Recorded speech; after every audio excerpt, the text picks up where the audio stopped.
Evening and welcome to another episode of Try Imitating This. Thanks everybody, whether you're watching live or watching on the catch up after the show. So we've got a great show tonight with two of our favourites. Michael, you're with us as always, are you, mate? Good stuff. Yeah, just how are things? Fantastic. It's still 30 degrees. Right, okay. 30 degrees here. Yeah. Fantastic. Global warming. Well, bring it on, absolutely. Climate change, yes, please. Craig, we're in our Indian summer, aren't we, mate? Yeah, we are, nice to see you, Daz. Nice to see you, mate. Yeah, fantastic. You're wearing a classic Barca shirt for the 1990s, I see. One of Romario and Stoichkov and Laudrup they are. Yep. Worth a few bob this. You know, I used to have a load of retro shirts, but in lockdown I ended up selling a few for some beer tokens. But I kept hold of this one. I think that's the shirt from when Bobby Robson was manager. Just before. Just before. Or Cruyff. Yeah. Because the away shirt is of Barca when Bobby Robson was manager is one of the best ever shirts. No, like turquoise number. Yeah. They had Stoichkov, Pep Guardiola. This only lasted one season because the fans revolted because it had too much white on the shirt. Yeah. It had a white stripe down the side of it. Yeah, so if you when we're referring to that Man United Champions League game before, Daz, if you notice in that one, they're wearing a different version of this, where either this bit's like red and white or blue and white. Yeah. So the Champions League, they eliminated the white. Are you a Barcelona fan? No, just love the shirt. I also had a Real Madrid one from about the same time, the Zamorano. Would that be a Kelme one? Kelme's very good brand. With the paw prints down the side. I used to collect them. Yeah. When I was a teenager. That used to be the nationalised sport brand of Spain. Well, we're still going. They make like Watford's kit now. A couple of others in Spain. They have benefited from privatisation, no doubt there. That's great. So, what have we got? Trivia question, and you mentioned that game, so anyone who doesn't know, so we'll say at the end of the show. So yeah, that's the shirt that from the Barca Man United in '94. It's 4-0, wasn't it, in the new camp? So the trivia question for anyone who wants to answer it is: who was in goal for Man United that night? Please don't cheat with Google. Who was the goalkeeper for United? At the end of the show, Les Sealey. No, at the end of the show, Marco, I'll tell you. I know it wasn't Les Sealey. I'll tell you at the end of the show. Died by then. It wasn't Bobby Mims. Jim Leighton. Bobby Mims. Old babies are all right. Blackburn's first Premier League keeper, I think. That was one thing I wanted to mention to you, Craig, as well, because you're a Blackburn Rovers fan. You've been a Blackburn Rovers fan for forever. And one of the things I remember from growing up, and I was reading an interesting piece about somebody about memories of the 90s, maybe, is like, I remember it's a bit like Blackburn Rovers, for any younger viewers, were a little bit like Man City have been sort of in the last 10 years. In terms of, they were a club with a lot of money, and they were quite, they became quite a big club in Britain, England, in English football for 4 or 5 years in the 90s, including winning the league in '95. But the thing I always remember was about '92. There were all these new Blackburn fans who rocked up out of nowhere. Do you remember that? Lancaster was full of them when they went back to Liverpool.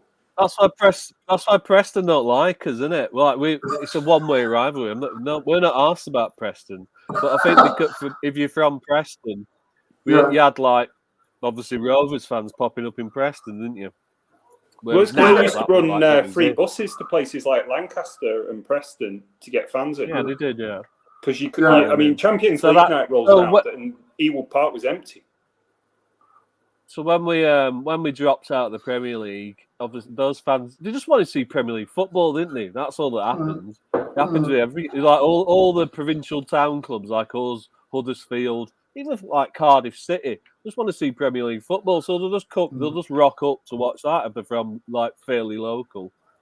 It's how anyone's built a fan base, isn't it? If you're not in a big metropolitan city.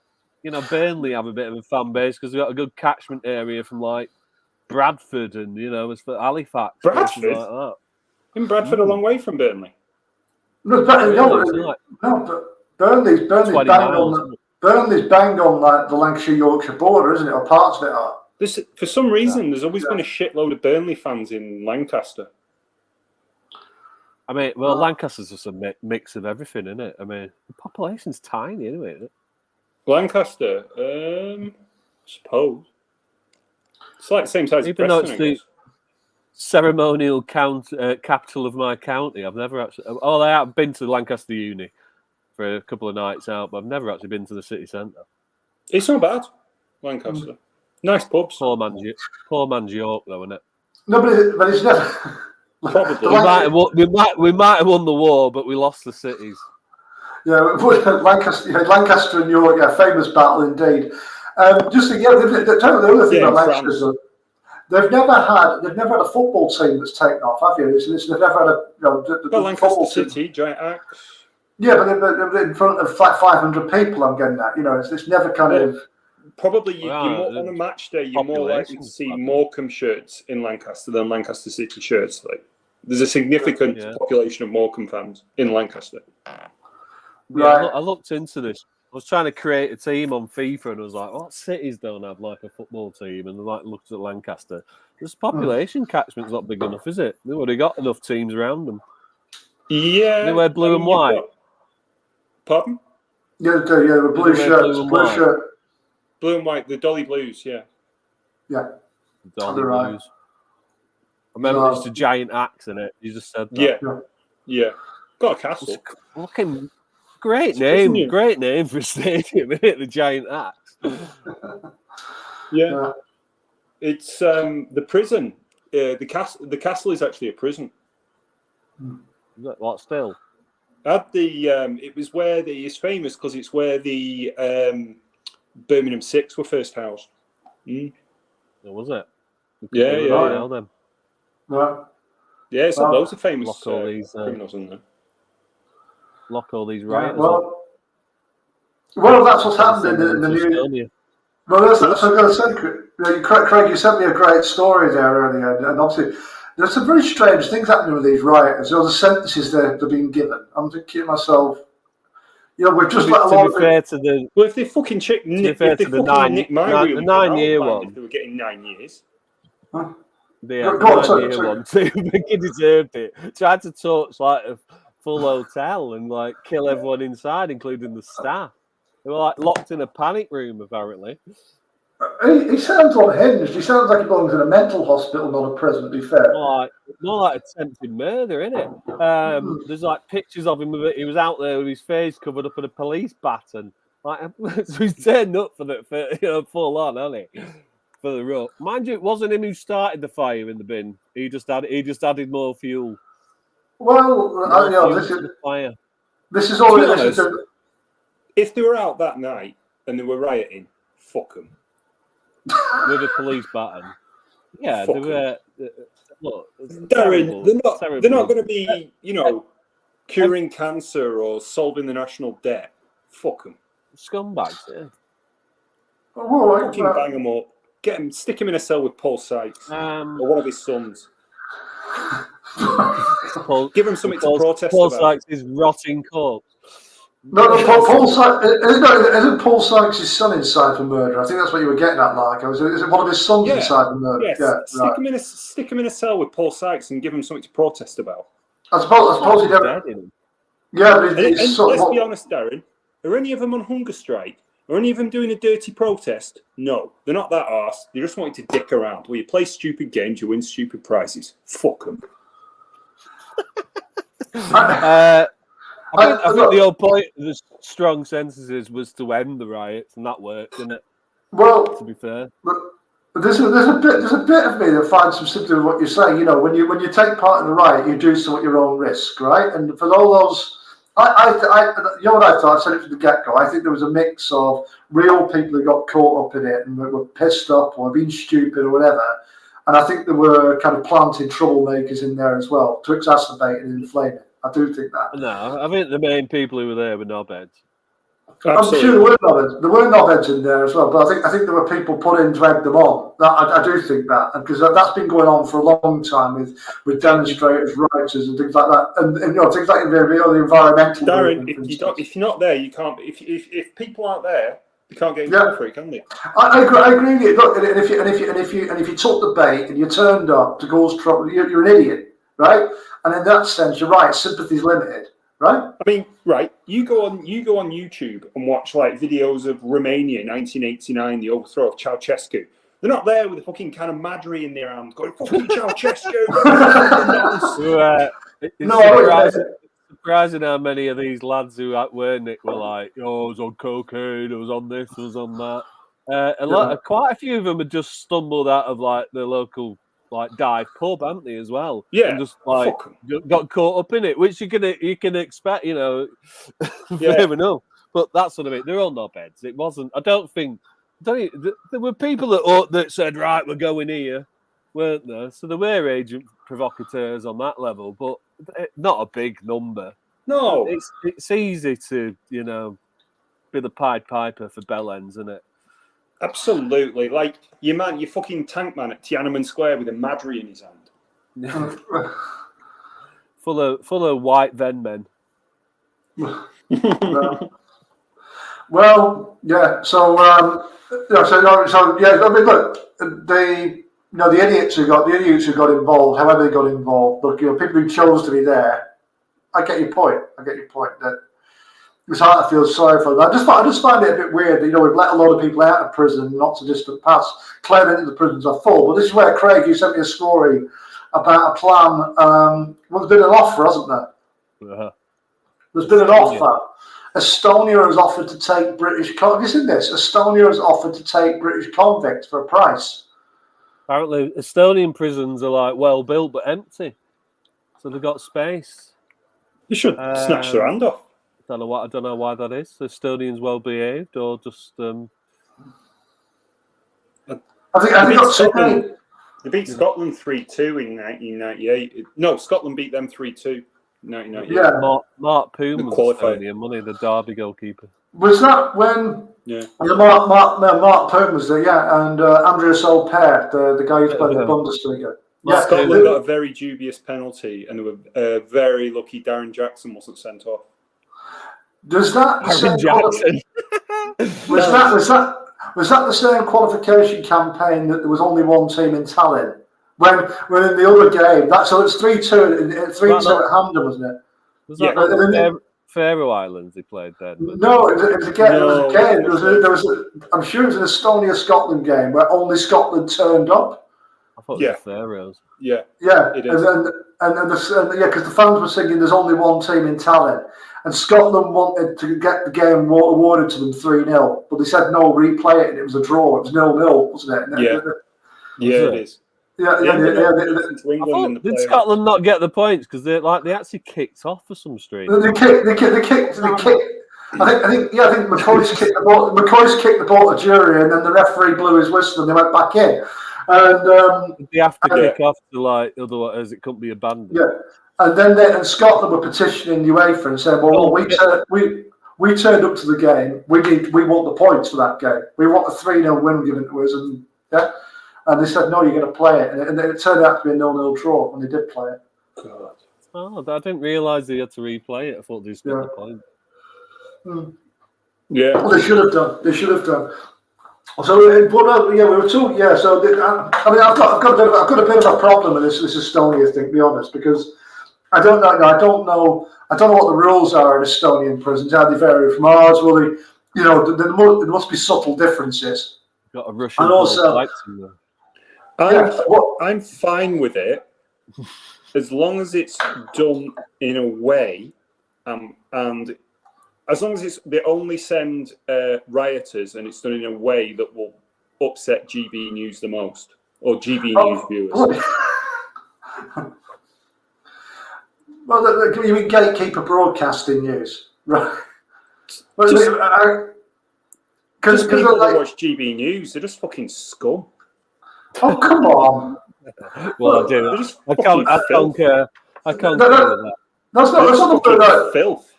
That's not the word I'd use. I mean, like it's a bit Well, like I know what alright, you then. because like Inbred fucking halfwits well, bloody hell. from Lincolnshire. I used to live in Lincolnshire. It's lovely. We are live on the internet. There was the Farage had a show on GB News, didn't they, before he decided to come back for the 57th and final time. And it's a bit like Farage. It's a bit like Farage itself. I've always thought of Farage as like a rabbit hole. I've always thought of him as like a kind of. He's like a look over there. He's like a distraction to.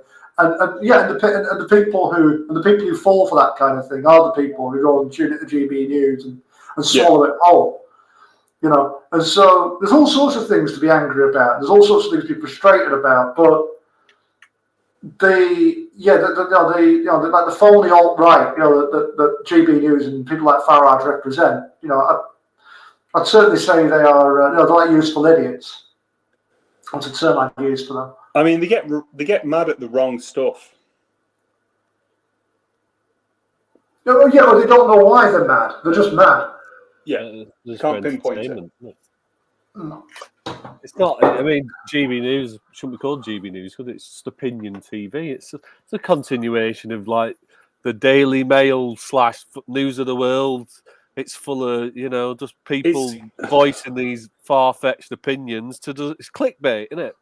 It's sort of a more less intellectual version of Sky News or Times Radio. Times Radio, I don't think I've ever had the pleasure. Yeah, I've seen Times Radio. Yeah, I've seen Times Radio on there, but it's more. To be honest, I would say it's probably beneath Newsround in terms of journalistic integrity. What in World War II? Newsround is probably one of the better places you could go if you want terrestrial media. Where's that? Newsround. What the children's news show from like the 90s? No, it's still going. Newsround. The kids news show. Yeah, I tell my students to watch it. It's one of the better places to go. What was that presenter called? Was it Tony Crane? Yeah. It's one of the. It's still one of the better places to go. Andy Crane. No, I'm actually quite a fan. Was he Tony Crane? Is that what his name was? What's it called? Tony K. Wasn't he a Blackpool keeper? No, Andy Crane used to present CBBC. I think present. Newsround had like a diet news reporter version. Yeah, you can still get it online. No, I mean like the classic John Craven. That was it. John Craven. Right. I suppose that Newsround is more reliable than the regular BBC News. I think we can agree on that. But I think just waiting for Biker Grove, to be honest, when that was on. Yeah, or Grange Hill, or Biker Grove. Biker Grove. You did the accent. That's well done. That was good. Jeff. I lived up in Sunderland for a few years at the uni, like, so I can do it a little bit. Not as much as I could. Sunderland.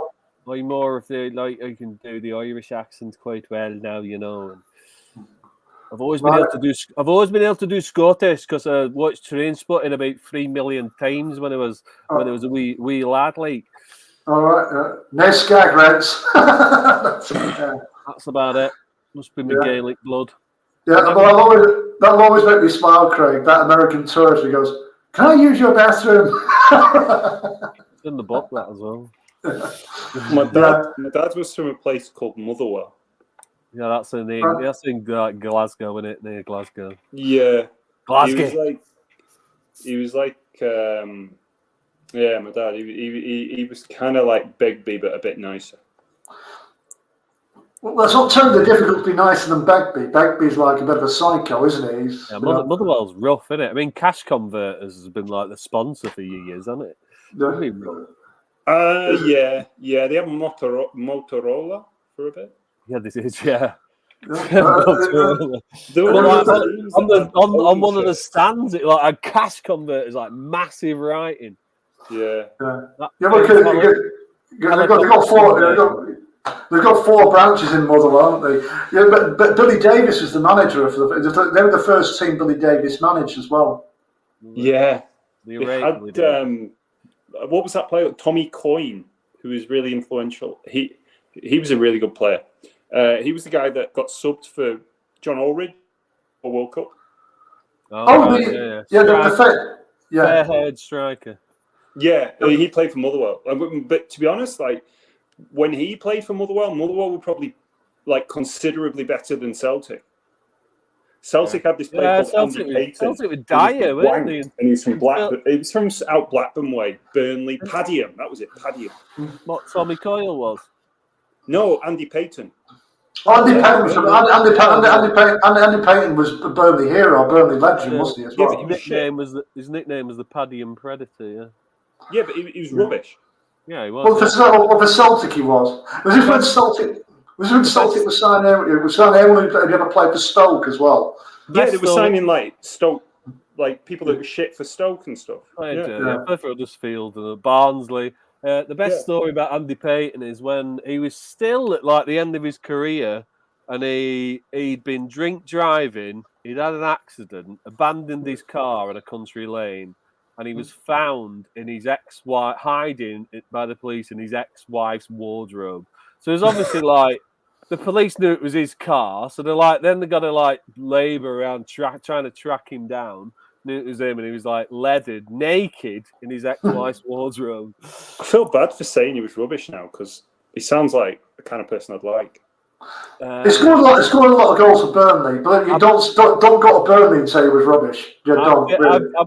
I was sat very close to him in a bar in Albufeira in Euro 2004, watching the second game. Switzerland, was it? Rooney Braith.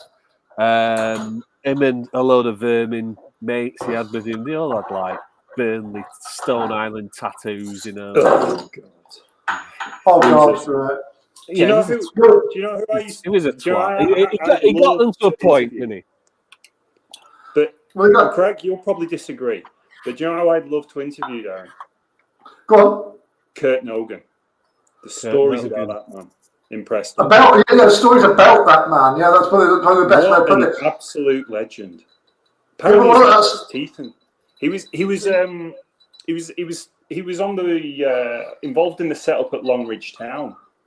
Yeah. And he had a cracking tan, didn't he? Yeah, I think he would have done. Yeah, his brother played for. His brother was a striker as well, wasn't he? For what was Lincoln? He was very good at Luton. His brother. He scored at Anfield. Yeah. I remember Kurt Nogan because he scored twice against Arsenal. And I remember that night because I was watching it on TV live, and Arsene Wenger looked like he was absolutely bricking it. Who did he score for? Preston went 2-0 against Arsenal. If you watch that back now, Arsene Wenger did it end on pens? That bricking it because it looks like it could be a rout. Arsenal came back and won 4-2 after Preston had a man sent off in the second half. But if Preston had got a third, the reason you lost? I'm going to say it's a big part of the reason we lost. Yeah, I'm going to say that. Never really had a cup run, have you? Preston, no. Well, no, I can't. Never got to the League Cup final against Spurs. Yeah. What like 1970 or 60? No, they won the League Cup in the 2000s, didn't they? Yeah, against Spurs. Preston.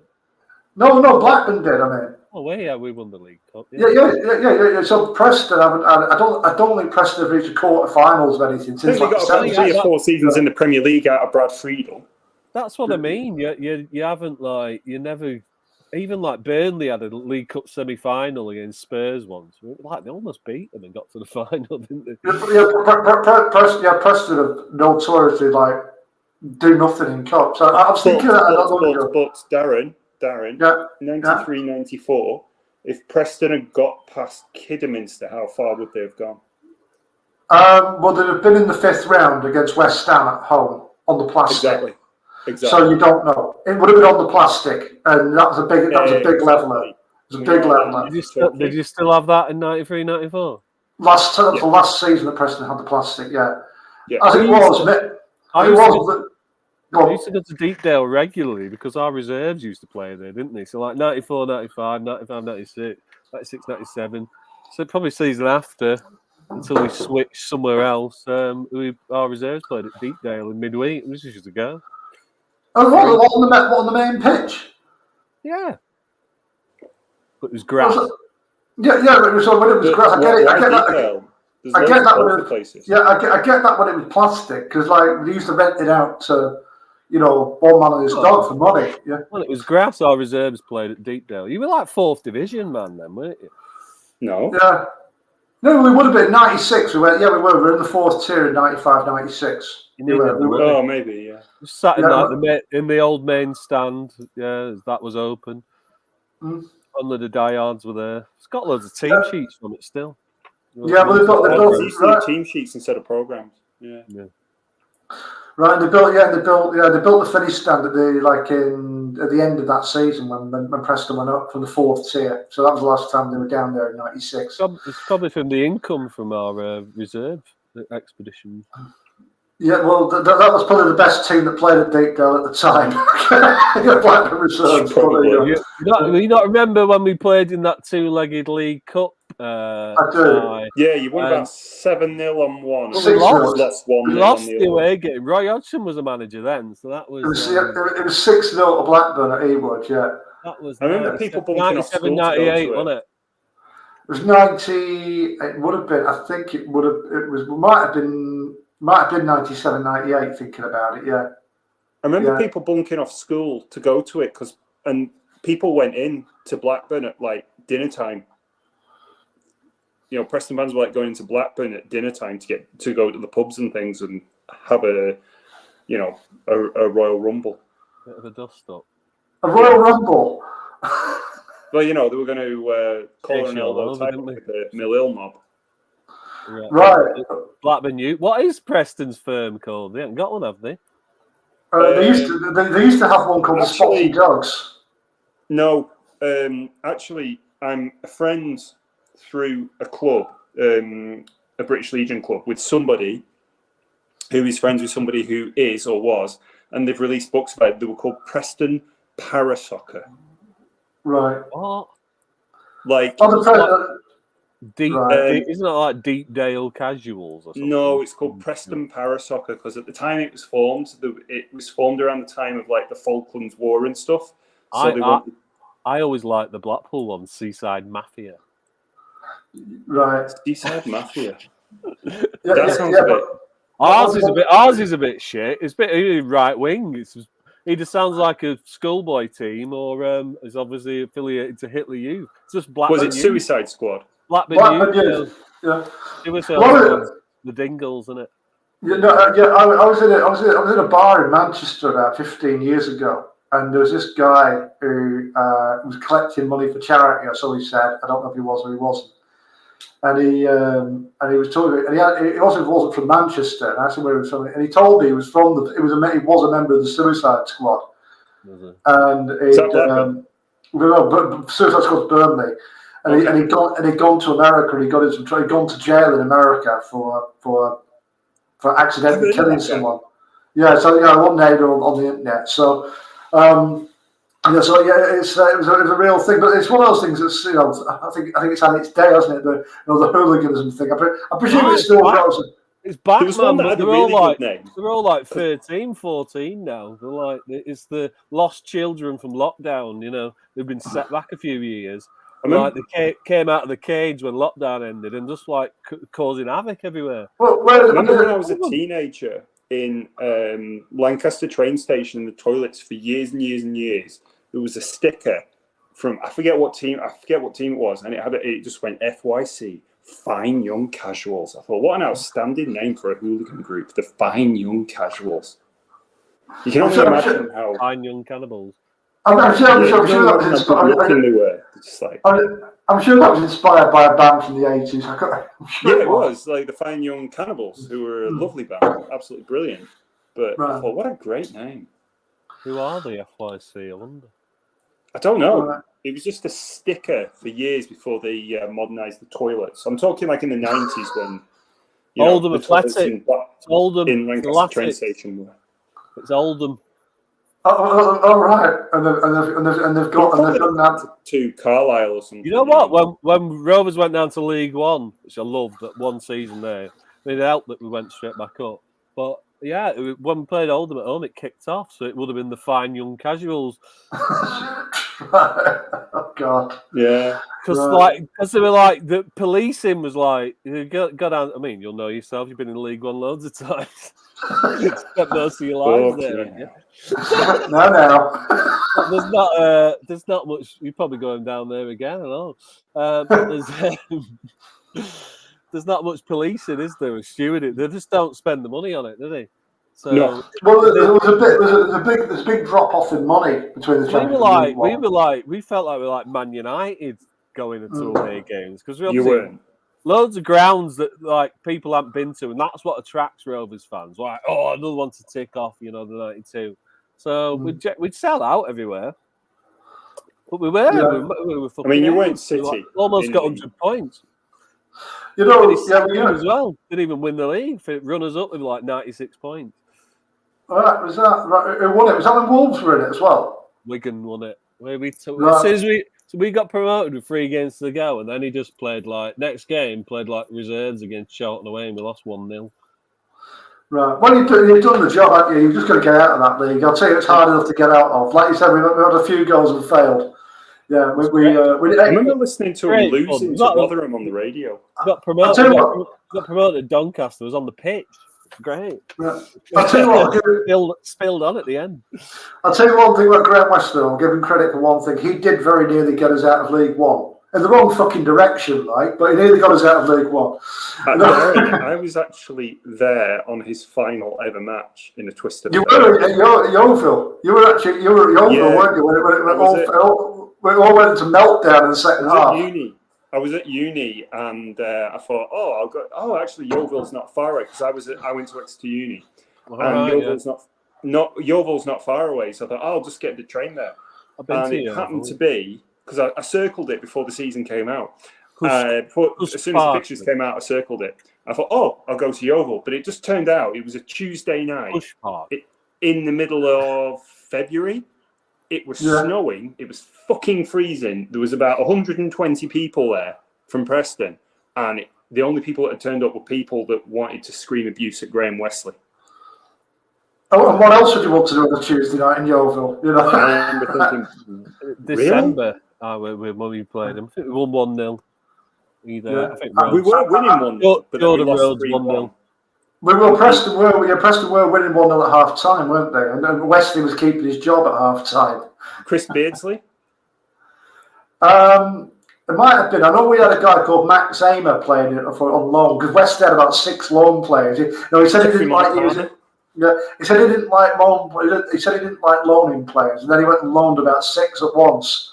Were the lads who do Under the Cash, were they playing for you then? Like Chris Brown and John Parkin. I think he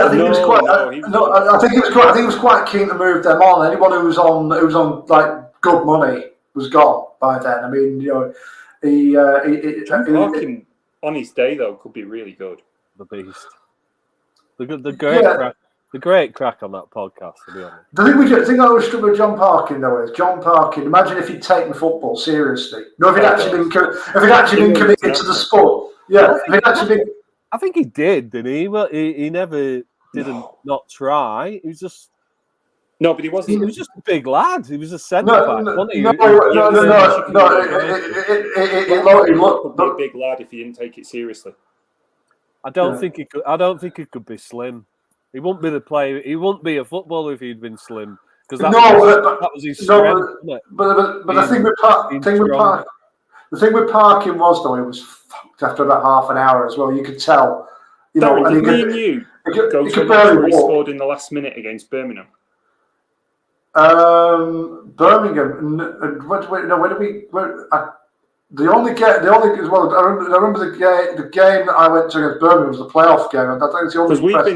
Because do you remember one of the worst games we went to was possibly Southend in the FA Cup. Yeah, we stopped watching the game and we started talking about other things after about half an hour. We left like 15 minutes early. Go back to that one though. You just mentioned the Birmingham playoffs. That's the closest you've really got in it. You're all right in that. Did you got a result in the first leg? No, we got beat 1-0, but we beat them in the second and won on penalties. So and we've been in the final. Was that when you got to the final against Bolton Wanderers? Yeah. We went up then, didn't we? We finished second. You did, because you actually went up at Deepdale, won 1-0. We went promotion at Deepdale, did we? You did. We did. Yeah. Tried to get on the pitch there, couldn't. It was like a bit of a moat. Right. I remember the kid. Right, one of the kids from my year was a Blackburn fan from Lancaster, and Matt Jansen chucked his shirt into the crowd. He caught it, and a load of grown men jumped on him, beat him up, and took it off him. Oh boy, yeah. Well, he was a horrible little cunt. I don't blame him. Whoa! Just that word. We are on the internet. We are live. Sorry for anyone who's offended by that word. Yeah. See you next Tuesday. Yeah. Come on, man.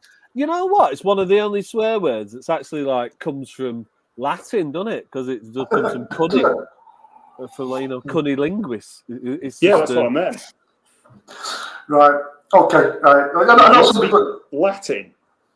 Come on, guys.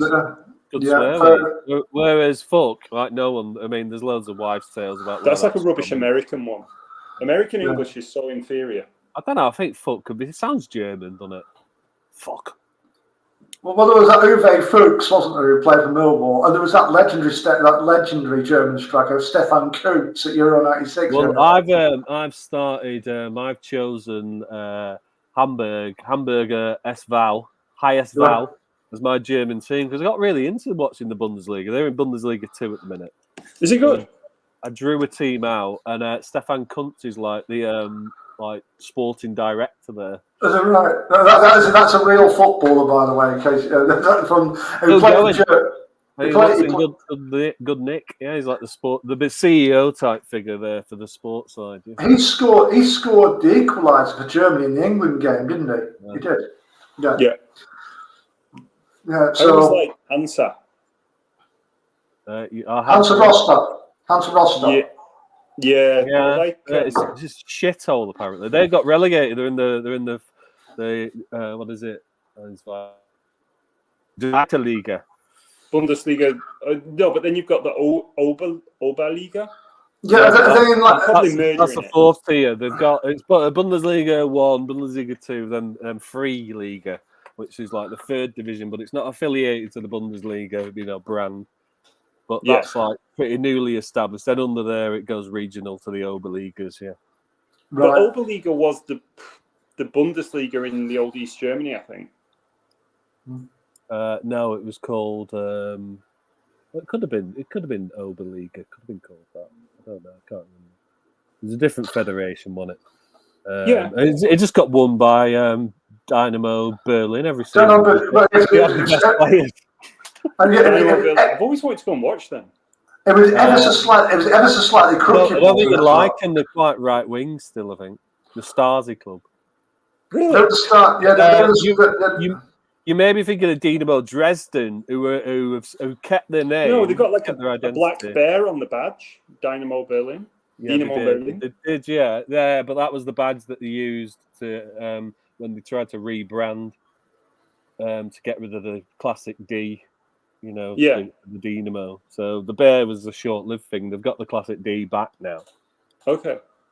Right, because that East German league was ever so slightly crooked, as Craig was alluding to there. So if you had a good player in a Karl-Heinz Jena or a Hansa Rostock, was East German, wasn't he? It was, yeah. He played for the last ever East German national teams before the unification.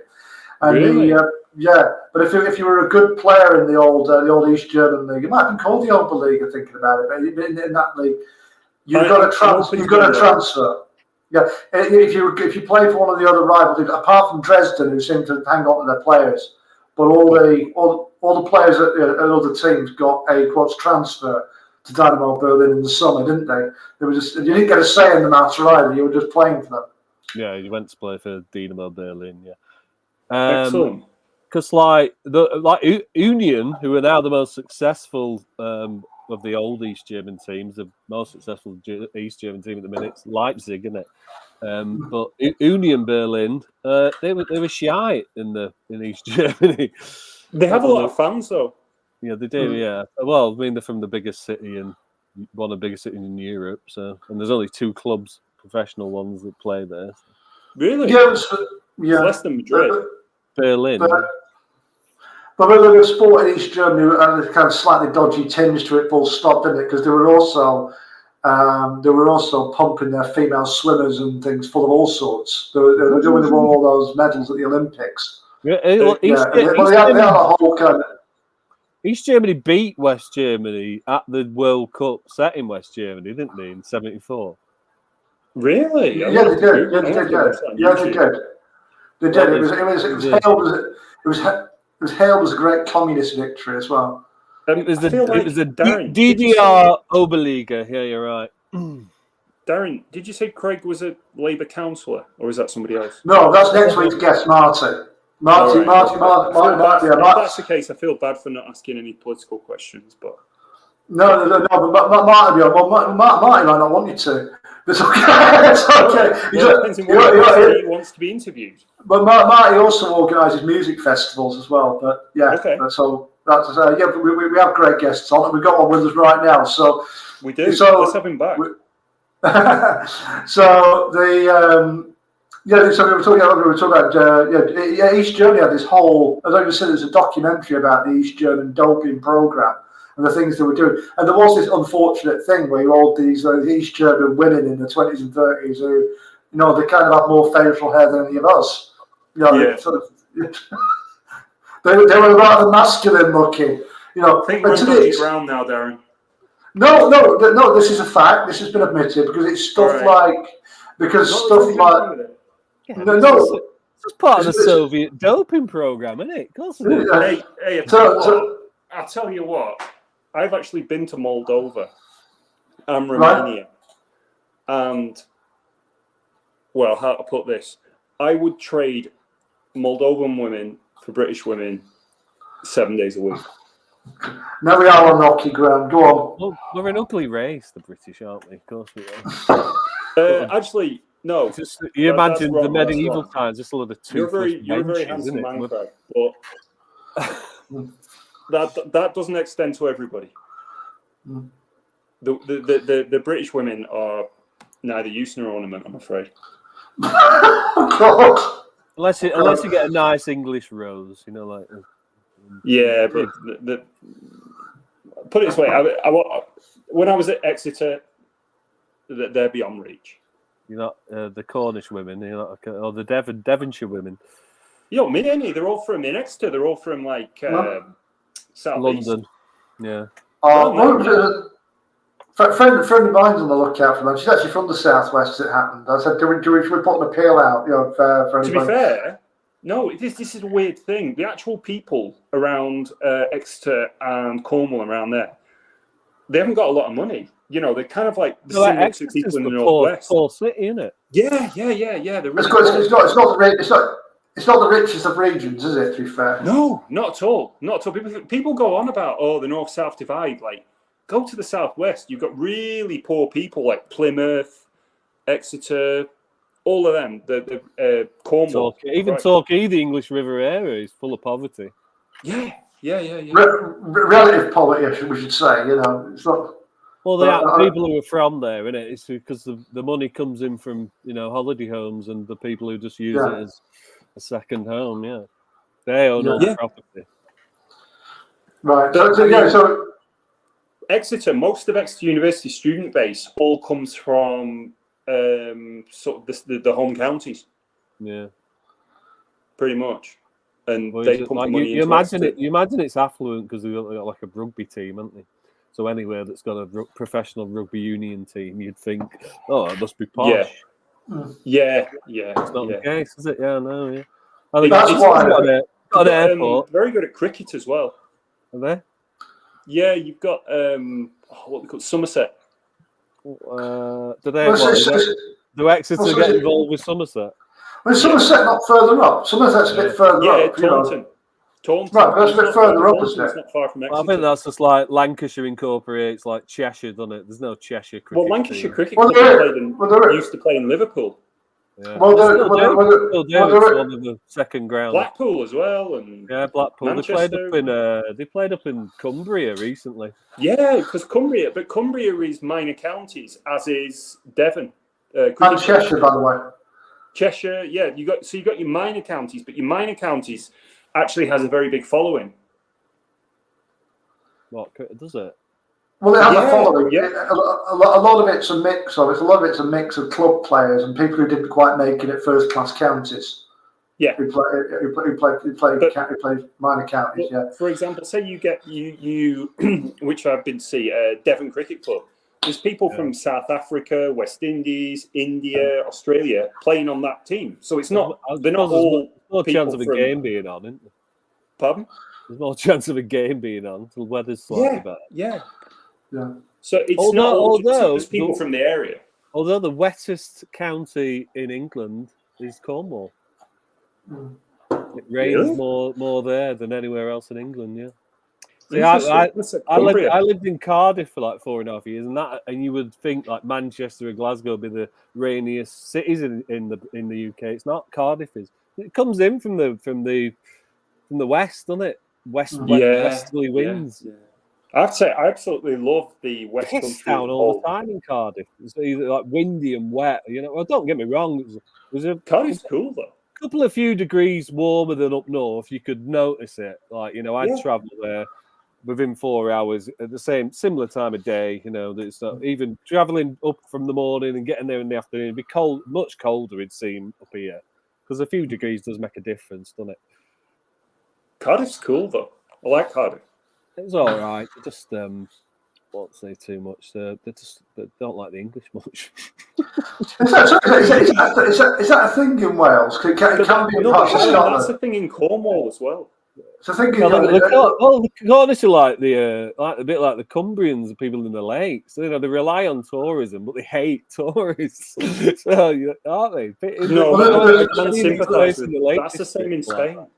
But there's a big. You can mention there's something else in a minute, Margo, actually, because there is a big Cornish independence movement as well, isn't there? It's quite significant.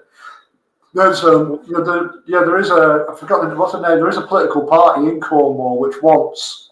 Well, Kerno is the Gaelic name for it. Yes, something Kerno. Yeah, so they want full secession from the UK, autonomy followed by full independence. I can sympathise with that, to be honest. I'm not sure how the Cornish economy is going to support that.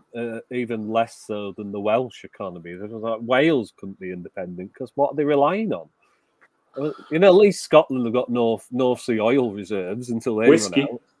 And whiskey, yeah. What's Wales' economy? Cardiff's the capital of call centres. That's all that's there. It's all DVLA. We got the DVLA. All the big insurance companies they got Royal Mint, I suppose. They could just Alpot Noodle in Wales as well.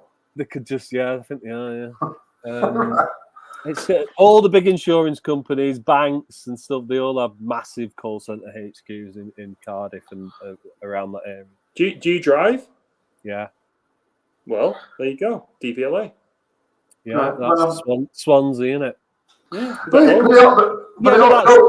That's government run, so they could just move that anyway, couldn't they? It's not a privatised business that they can rely on for the economy. DVLA was you would have to invade the Royal Mint, wouldn't they? Is that like Newport?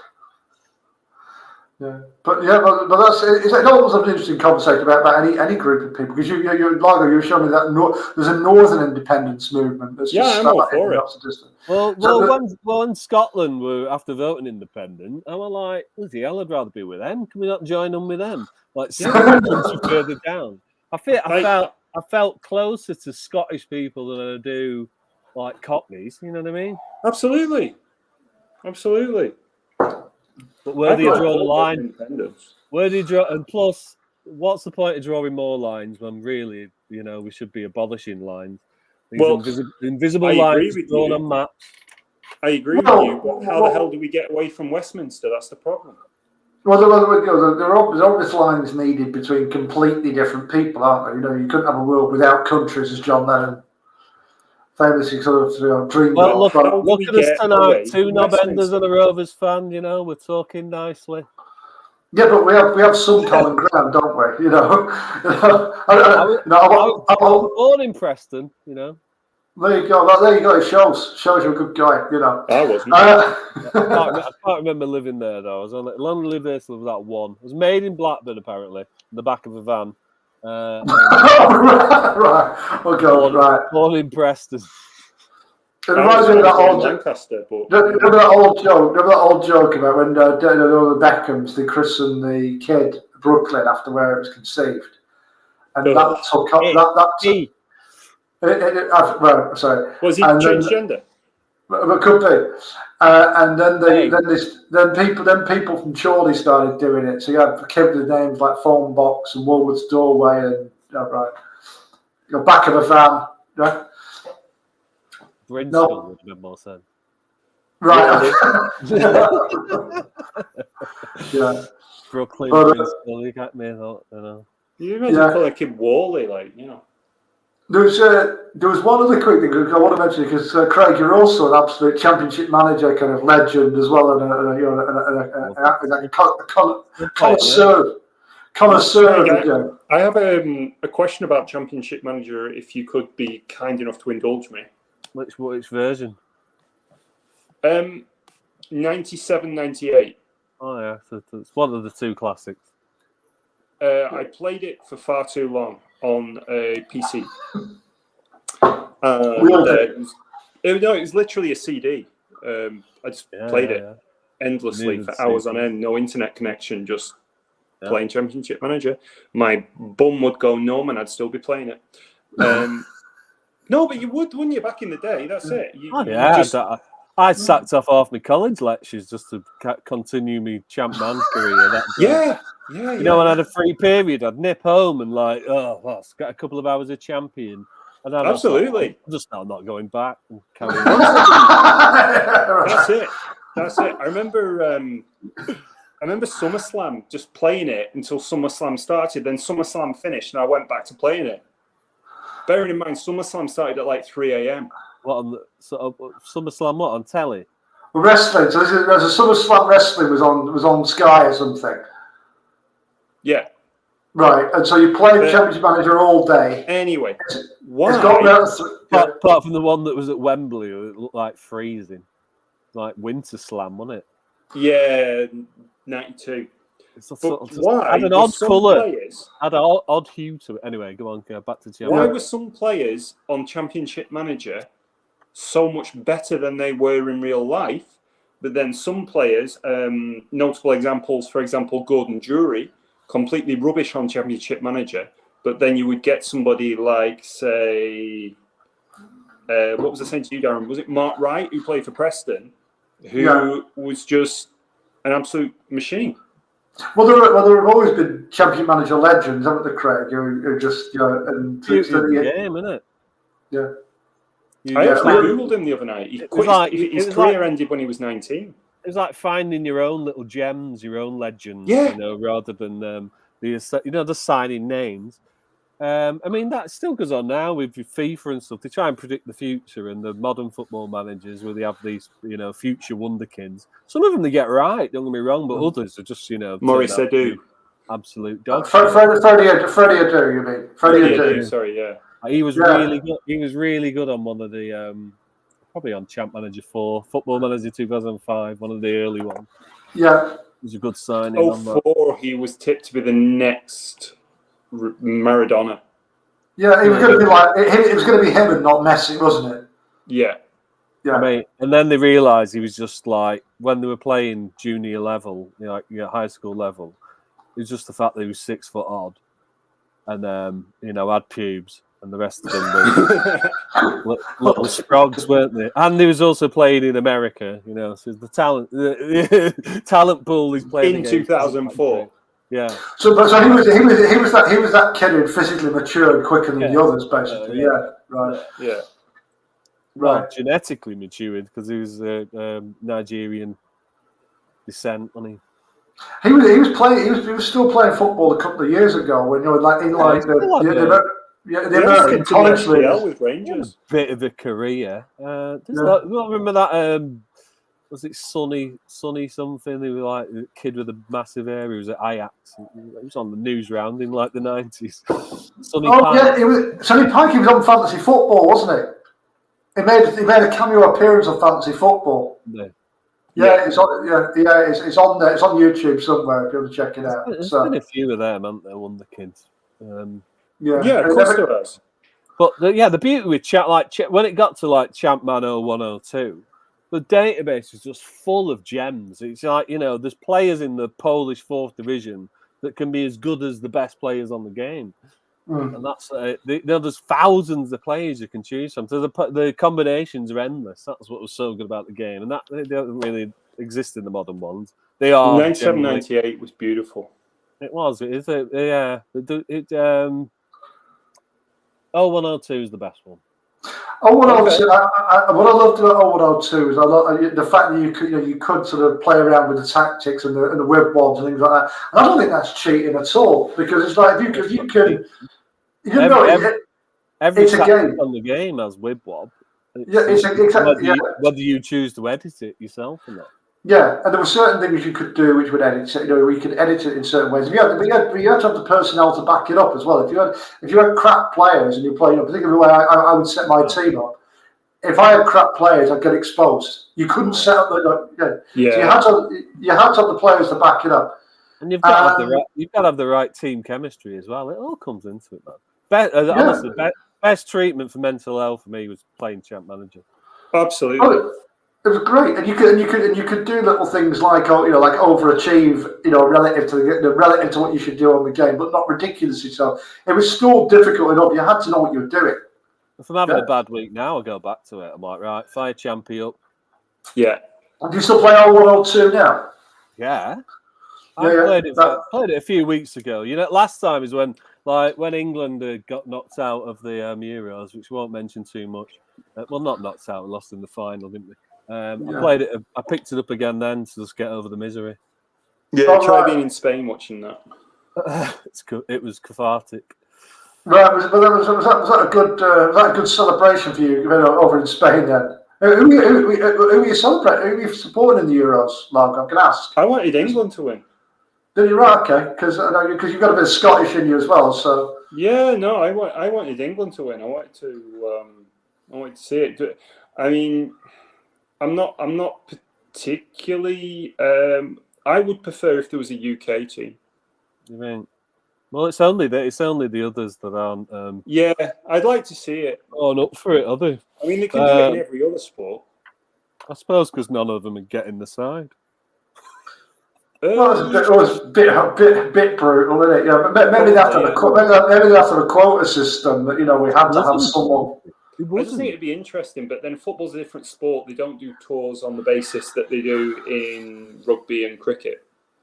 Well, I'm just thinking like best of 3 tours, Yeah, I'm just thinking what you just said in terms of players like Tierney would get in. I mean, not in the not so distant past. Bale, Ramsey, Giggs.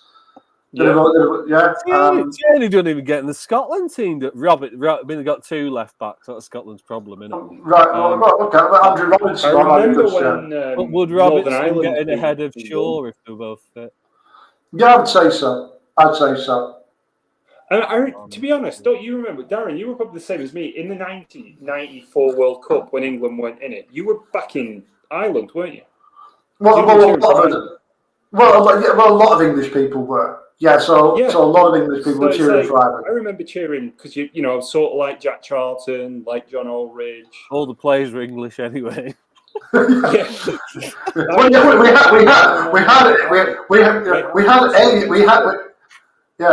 a team at that World Cup. Yeah, work out like what was the big striker called who played for Millwall? Cascarino. Tony Cascarino. He wasn't eligible to play for Ireland, like whatsoever, was it? It was like a grandparent, like a great. My understanding of that was, didn't he say he had an Irish grandparent? But then But that grandparent, it turns out that grandparent adopted him. That wasn't his birth grandparent. Oh, really? Yeah, I think that was the story. Yeah. That's fine. I think that's an excuse. I always knew. I was No. So I don't think he Irish knew. whatsoever. Any No, you're right. You're right. So he wasn't actually eligible. So yeah, but I don't think he knew. I don't think he deliberately misled anyone. That's the point. Yeah. It's that Ireland team was great though. I'd have been eligible in the 90s. My who would have been? Great granddad was Irish, so I'd have qualified, wouldn't I? Yeah. Well, Ray Houghton. You said Ray Houghton was from Glasgow, wasn't he? He was Scottish. Yeah, he was. He's from Oxford. No, but he played for Oxford United. This is the thing. So Jack Charlton was looking at it, and he was looking for anybody he could bring into the squad. And he went to watch Oxford United play one night. He was watching John Aldridge. Yeah. And he approached John Aldridge after the game, and he said, "Look, how do you fancy playing for Ireland? Because we're going to pick you straight away. England, you might be waiting for a few years." And he said, "Yeah, I'm in." And he just said, "By the way, Ray over there, he's Scottish, but his mum's from Donegal." And so I got two for the price of one that night. It was, Aidy McGeady was Scottish. Yeah, did he not have the ability to play for either? I'm pretty sure he did. Yeah, he played for Republic of Ireland, but he was Scottish. This is Celtic lad on here. And he bucked the trend of British players not succeeding abroad in terms of he actually learned Russian.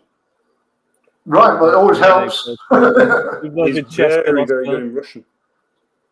CSKA. Took Russian very seriously. He got government certificates in it and stuff. What about the big unit that used to play for Hibs? Is it Gary? Oh, Gary O'Connor. Is that Gary O'Connor? I was thinking of a French player who played for Did he learn Russian? Did he? Oh, I don't know. Did he? Because he was there at the same time as McGeady, wasn't he? I just saw something that came up on YouTube in Aidy McGeady, like how good he actually was when he was in Russia. It showed him doing interviews with the media and stuff in Russian, just speaking in Russian. I was like, whoa, I never knew that. Peaked too soon. It was amazing. Yeah, he was class for Ireland then as well. Yeah. He's playing for when they should have gone through against France, wasn't he? They were pretty decent, weren't they? Was that when Henry played a bit of basketball? Yeah. Right. Yeah. Right. And then they made the Euros when he was playing for them as well, didn't they? Like Robbie Keane's at the very end of the career. But you're right. They made them 4 years too late. They made the wrong Euros, didn't they? That was the thing. Yeah. Yeah, they did. Yeah. So I was just going to say, Craig, you had some great games on that game. Going back to the ones in the mid-90s. It's probably there was so many. And Margot's question. There was some great players in your side, like Tommy Svindle Larson was always somebody. Yeah, but he was one of those players on 97, 98 who was always shit hot. He became. MLC. The best formation to play was the 4-4-2 diamond, wasn't it? Well, not necessarily the best, but the easiest one. That's going to be solid for you. So I'm going to beg to on the left of the midfield, and I was a 3-5-2 man. No, on 97, 98. Yeah, I had success. 4-3 works really well. 4-4-2 I can't remember 3 at the back working well on 97, 98. You must have been shit at it, Largo. I was good. The reason being for that, it didn't really have wing backs, did it? No, I think wing backs are hard to come by. I found wing backs are hard. They're a hard position to sign. Whereas on 0102, wing backs were the bet. So you got to play free for playing free at the back in 0102. Great. Yeah, right. I had Frank Sousie. He was one of my favourites. Swazi. He played for Hibs eventually, didn't he? He played for Hibs eventually. Back then, he played for Montpellier. Auxerre. He was at Marseille as well, wasn't he? He played for Montpellier, yeah. He was one of my favourites. I always signed him. He's a Hibs legend. He's a loyal servant. Hibs are my favourite Scottish team. So yeah, I know that. All right. Okay. Mm. Okay. It's It all would be train interesting. spotting, yeah, it's all train spotting influence. Oh, really? The Hibs fans, aren't they? But have you read the book? Yeah, I've read the whole Book is actually a series. lot better. There's a whole We've all read it, universe. There's a whole. He wrote all of those novels. They're all in the train spotting universe. It's a bit like a Marvel thing. For example, So, like the other characters pop up in other books, like set in different timelines. It's great. Well, I didn't know until I read the book. Renton has a brother. Yeah, the sort of disabled brother who he's ashamed of. No, but there's one who he joins the army or something and gets killed. Oh yeah, him as well. Yeah, but he's not really in the book. Yeah, two brothers. Yeah, he's got one he's ashamed of, disabled geezer, and the one who died in the army. Yeah. So well, yeah. So Craig, what are some of your best achievements then on those games? Because I tell you the early ones with the English League on. The thing I always remember about them is Europe is like virtually impossible in those games. You know, it's set in the time when United are getting beat 4-0 by Barcelona. Blackburn Rovers are losing at Trelleborg. So Liverpool are losing at home to Brøndby, right? So Blackburn Rovers beat some Norwegian team at home. To be fair, in the they beat Rosenborg. Our sole victory was against Rosenborg. Yeah. And who scored a hat trick that night? Mike Newell scored. It stood for years and years the fastest hat trick in the Champions League. Years. This is showing my age a bit, but I was still in primary school. It got overtook a few years ago. I was still in primary school when that match happened. I remember it vividly because I was in the pub with my dad. It was dead rubber. We were already out. Right. Yeah, you were already out. And for some reason, I was in a pub at that time of night with my dad on a school night. I mean, if that doesn't say 90s parenting, what does? Yeah, because it'd have been on ITV anyway. It wouldn't have been on Sky. Yeah, it was like because I remember ITV had this really good song. It was like "You Are the Number One." Yeah. And it's great anthems, ITV. Yeah, with Paul Younger in the vocal, wasn't it? Yeah, that's ITV.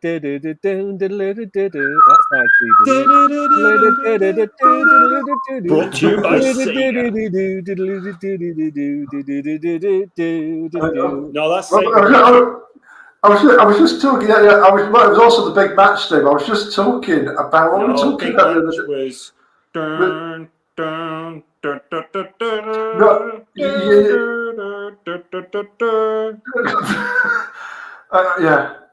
hope you're enjoying this. Anyone who's watching this on the rerun, I think we just cleared the room in there. But the thing is, I was talking to the other day about what's the audience numbers? One man and his dog. Oh yeah, it's the same handful of people who are drifting in and out. They just drifted out. The dog's just shot itself.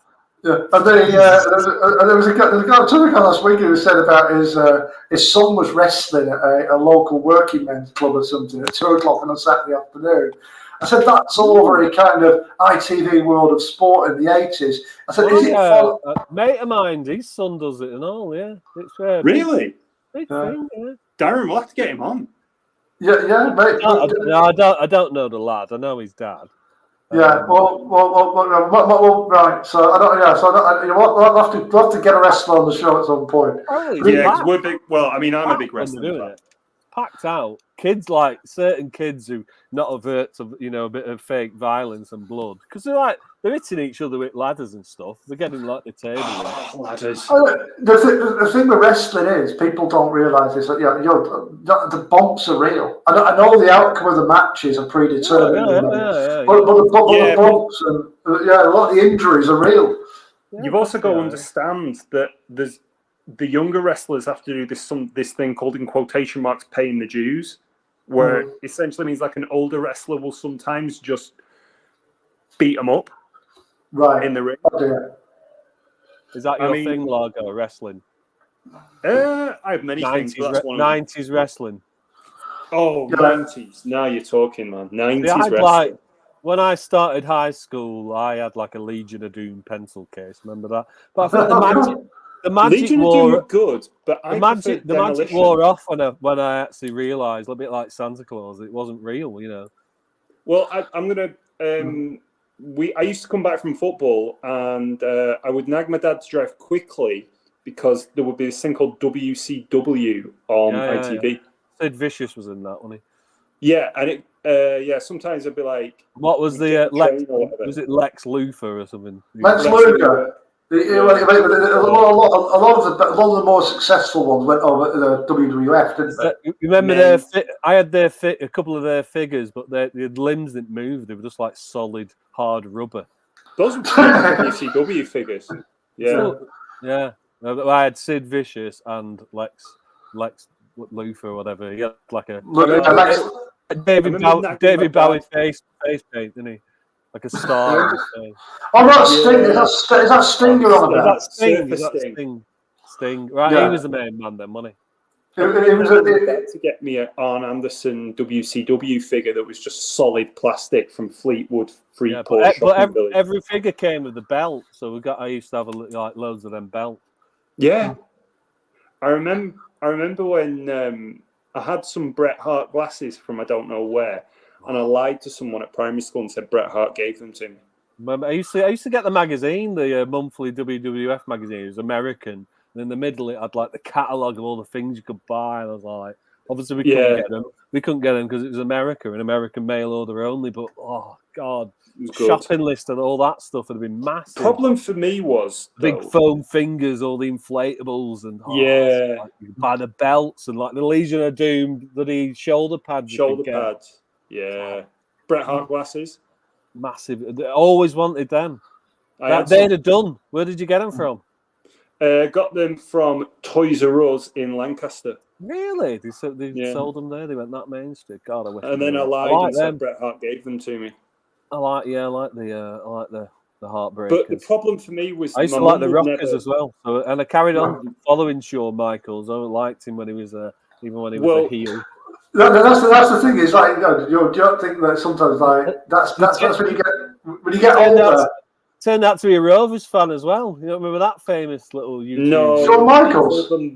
Blackburn Rovers. He wasn't a Rovers fan. I'm going for the Black. Who's ever said the Blackburn Rovers? Yeah, but he's like, apparently my ancestors are from Blackburn, so I'm going for the Blackburn Rovers, and we got beat. It was a title-winning season, but we got beat by West Ham in like the running. I thought you got beat by Liverpool. No, like 3 or 4 games to go, we got beat by West Ham. Yeah, they wobbled and nearly blew because I think they lost 3 games. They lost at West Ham, they lost at home to Man City, and they lost the Liverpool game. But they just got over the line. Richard Vichka started that game. His one and only appearance on loan from Ajax. All right. Really? Yeah. I know the name. Yeah. Yeah. He was good. He was a mega player, but he didn't get a sniff for us because we had Wilcox got injured.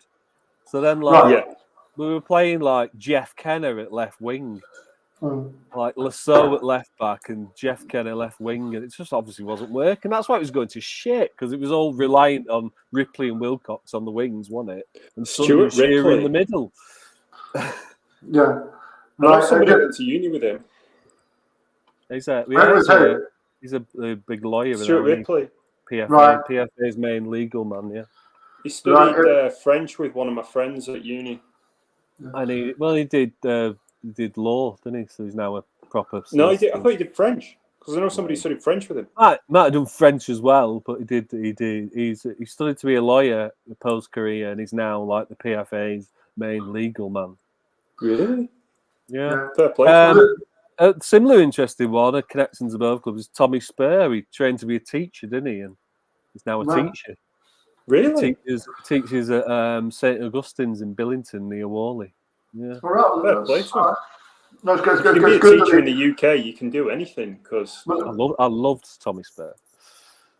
Well, yeah, but it's good. It's good that these things are available to people, and a lot of the problem with people who play top level sport for a long time is why would they not be available? No, I think there's more help from. Right, they're done now. Yeah. Kill them, like horses. You just shoot them and put them out to pasture. What a stud. No, the thing is, just come back on that quickly. I think there's more help from groups like the PFA and whatever than there used to be. I think there's a lot more support. I think he does. He's definitely the main legal guy. Darren, I will say Wilcox is the main man at like Man United now, isn't he? The big sporting director. I was in the Ripley's the legal eagle. Shearer's obviously one of the main pundits in the country. Sutton's one of the main pundits in the country. It's really like David Batty wants nothing to do with football. Didn't even like football, apparently, did he? Lascelles, God knows what he's doing. Painting, probably.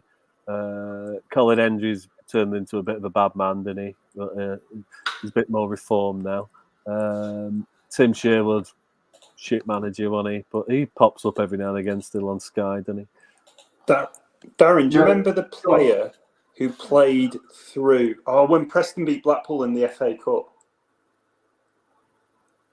Are we talking about 94, 95? About 94.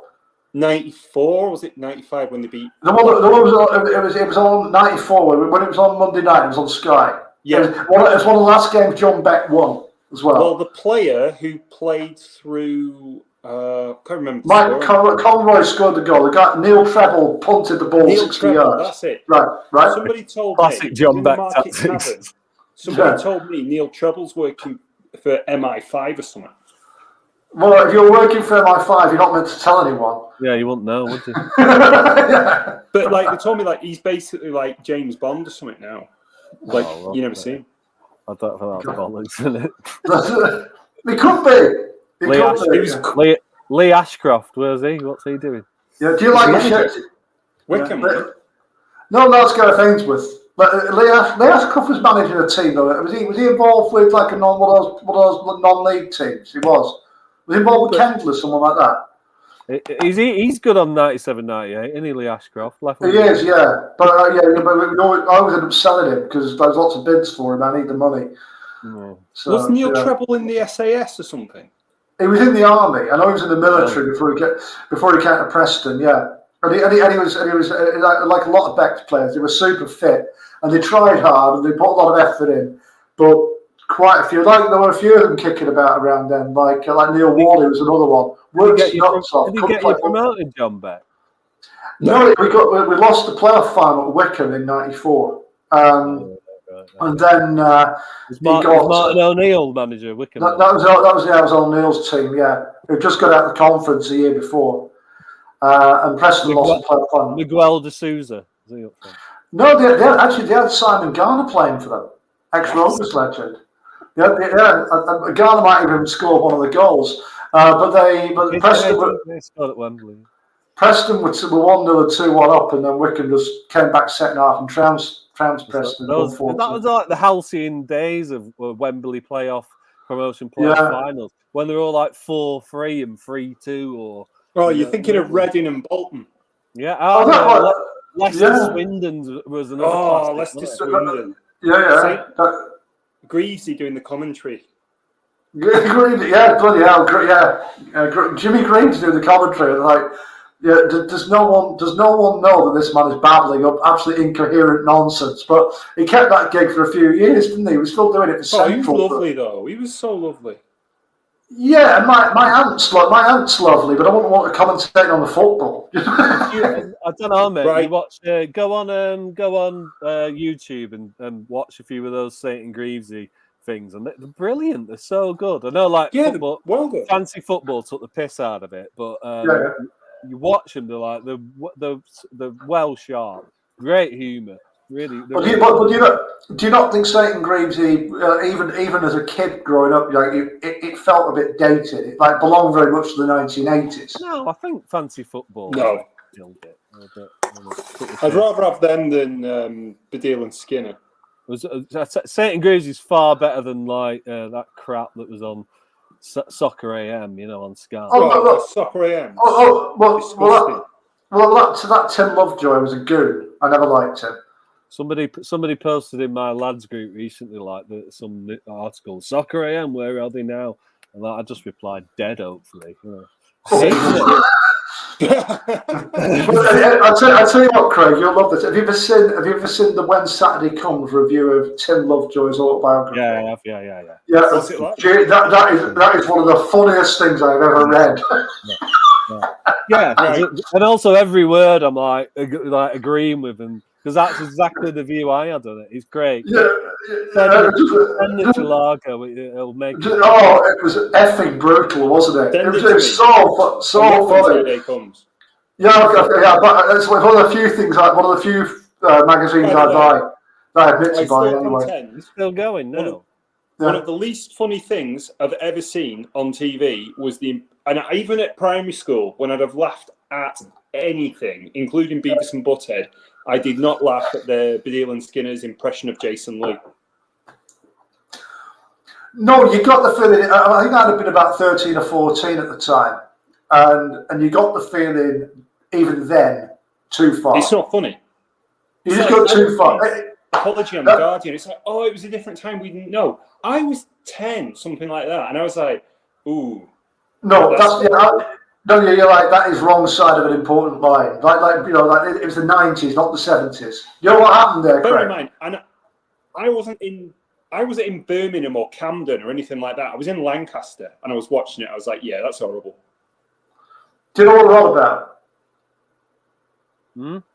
I was just asking Craig there. You know what we're referring to? What Margot's referring to? Then. I'm sorry, I wasn't listening for a minute. It was referring to the time when David Baddiel blacked up as Jason Lee and put a pineapple on his head. Yeah. And it was just like, it was of its time, wasn't it? But it wasn't. Did he black up? I mean, He did, it wasn't of its time. It was 20 years previously. it was more. But I mean, you got to think like Little Britain. They're still doing it by then, aren't they? And it's on the BBC. It was more that they took the piss out of him about his pineapple on his head and thus ruined his confidence and the mental health sort of side effects of that. I mean, I'll tell you both this. I told you the the other week, Darren. I remember when somebody a Preston fan on Twitter put something of Paul Ince's son as a monkey, and there was Preston fans going, "No, that's not on. That's crossing a line." Well, it's just decency, isn't it? It's just decency. I mean, he was playing for Blackpool at the time, but Preston fans were going like, "No, that's not funny." Just with the Jason Lee thing, I mean, there's a couple of things here. One, for a start, there were far, far worse centre forwards who played for Nottingham Forest in that era. You know, Andrew Salenzi, anyone. You know, like Jason Lee was a perfectly good centre forward. You know, what was that? Like indie sort of geezer. Looked like he Paul McGregor. Like You know that Paul McGregor, I think. Paul McGregor. He scored in Europe, then he won. He scored a penalty against Leon or something, didn't he? Right? Yeah, I'm pretty sure. Or he scored the rebound. Forest were in Europe. Sorry, I forgot Nottingham Forest were in Europe. And the Waffle got absolutely pasted by Bayern Munich with Klinsmann with that classic red and white, like Crystal Palace kit. Yeah, well, they were on a roll by Munich because they'd already beaten Race Rovers, hadn't they? Yeah. Bayern Munich won it. Compared to Race Rovers, they were second tier at the time. Bayern Munich beat Bordeaux in the final, and that's where like Zidane and Dugarry were playing for Bordeaux. Yeah, well, is it true, this story, that Blackburn were having a look at buying Zidane and the famous quote? Yeah, both of them, yeah. Have you heard this? Do you want to say the quote? Dugarry went to Milan, didn't he? And Zidane went to Juventus. I mean, right, it's been told as like this legend. I think at that stage, what season's this? 1997, isn't it? So if you're getting a choice between Blackburn Rovers at that time, we have completely dropped off after winning the league. We finished 8th and nearly went down the season after. Went down 2 years after that. I don't think Zidane ever had a decision to make, did he? He was always going to Juventus. But yeah, when the question was put to Jack Walker about making a bid, he said, "Why do we need Zidane when we've got Tim Sherwood?" Well, it's a question for the ages, isn't it? The man's not here to defend himself, though, is he? Is that Jack? Yeah. No, Jack's not. No, he's not. Yeah, no, I think he would have said something like that. It makes sense. But would have said Zidane he's not. wouldn't have chose us anyway. It's not the same as he said it. We were more close to signing De Gary because he only went to Milan as like a backup, like a squad player, didn't he? He didn't go in first choice. But we were more close to signing De Gary. To be fair, Blackburn had York and Coleman who were outstanding. Well, not really. They were both at the back end of their careers. Cole was brilliant when he first came in, but he fell out with soonest, didn't he? After a year. Benny McCarthy. That's why we won the League Cup, because we had Andy Cole. You Benny McCarthy. We did. Santa Cruz. Bellamy. We had some great players. I always like Morton Gans Pedersen as well. He was a great player. Steady. Keith Gillespie. Gillespie had a bit of a his career picked up when he came, ended up at us. Yeah, resurrected him a bit, and then he was still he had another shot at the Premier League with Sheffield United, didn't he? A few years after. He did. Yeah, scored an absolute. But Gillespie scored a belter when after the season after you'd got beat by Bolton in the playoff final, because we finished second to Fulham, didn't we? You mean when you got promoted and we didn't? Go on. Yeah. We played Man United at home in August. It was like one of those hazy summer evening games. Everyone's got like short sleeves on, nice glow in the air. We drew 2-2 with United. We got fucked over actually. They just introduced that rule where you could just take a free kick without the referee blowing. They abandoned it. It's one of them. Early season they introduced these new rules. Yeah. Remember, Arsenal had played Leeds at Highbury, and I think Leeds did it to them, or Arsenal did it to them other way. Just took a free kick without the referee blowing, and it was counted, right? And Gillespie scored an absolute belter, near post, top corner. I think with his left foot as well, drove in and leathered one in the top corner to put us 2-1 up. And then Beckham lobbed in a free kick when Friedel was still arranging his wall. Craig Short had just been sent off, but Short hadn't even left the pitch. He was still 5 yards away from walking off the pitch, and Beckham just took the free kick, lobbed in the net. Referee. So it was like right. So you can take a free kick whenever you want to for this brief period. Go on. Yeah. Do you remember when Blackburn were a second-tier team and they knocked Liverpool out of the FA Cup in 2000? Nathan Blake, I was there. Were you? Right. Yeah. Per Franson threaded him through. Really? Yeah. Forget what Houllier blamed it on the lack of striking options because Owen and Heskey and somebody was. But I remember they had Eric Meyer and Eric Meyer. Did they have Freddie Bobic, Liverpool? They had Sean Dundee at the time. Was he Sean there Dundee, as well? Eric Meyer. Right. Eric Meyer went on loan to Preston for a while. He wasn't very good for us. It wasn't long after that. He was a Czech Republic player, wasn't he? He's Dutch, Eric Meyer, wasn't he? Yeah. Sean Dundee was American, wasn't he? Sure, South African, Scottish. Right. It was 1-0, wasn't it? It was by Germany in the game. Yeah. And then they got pushed out by Newcastle. Well, to be fair, when we that game we beat Liverpool in the cup. I mean, Liverpool weren't great, but we absolutely jewed them. We nicked it in the last minute. No. Apologies to anyone who was offended by that. Not Benjamin Netanyahu though. Yeah, absolutely. Yeah, but you pinched one right at the end, right? Yeah, so it's been a bit of a bumpy ride being a Blackburn fan. You've had lots of highs and lows as well. So, what's the situation with the ownership at the moment? Are they sticking around and looking to sell, or what's the crack?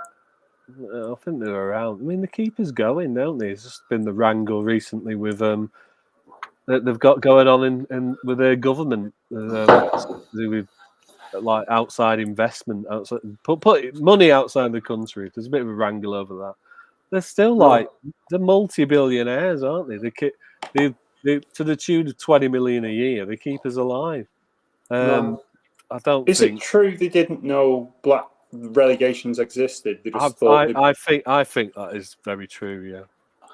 So they thought it was like a franchise. They thought it was a franchise, like the NFL or something, or the NBA. Yeah, they're not football fans, are they? They had no like football knowledge other than getting pictures taken with like Ronaldinho and Roberto Carlos and whatnot. I still maintain the season when Blackburn went down, it was a freak incident because nobody expected Wigan to go on that run that they went on.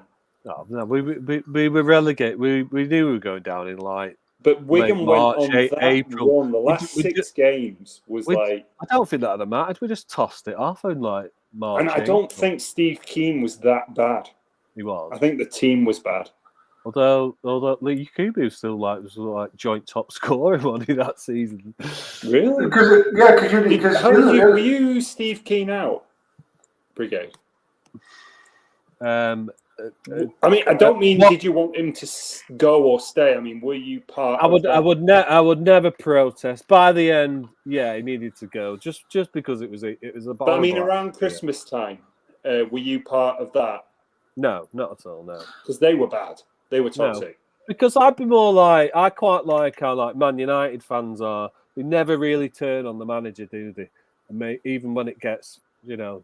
You see, I still maintain that 2011-2012 Blackburn team, there was some performances where you could see they were actually turning out for the manager. They were playing for the manager and he never lost the dressing room. We beat Liverpool and Man United away that season. Exactly. Yeah, with it, Red, where they do it? Because I'll say this, Craig. I think, because it was Allardyce who went and Keane who came in, wasn't it? Yeah. And I can't help but think if Allardyce had been managing that team, they'd have survived. But it's like all Allardyce's clubs. He was good for a year and a bit, but then after that, you're just sick of it. So I was ready for a change. Allardyce at Bolton couldn't make the signings he wanted to make when he wanted to push on into top 6.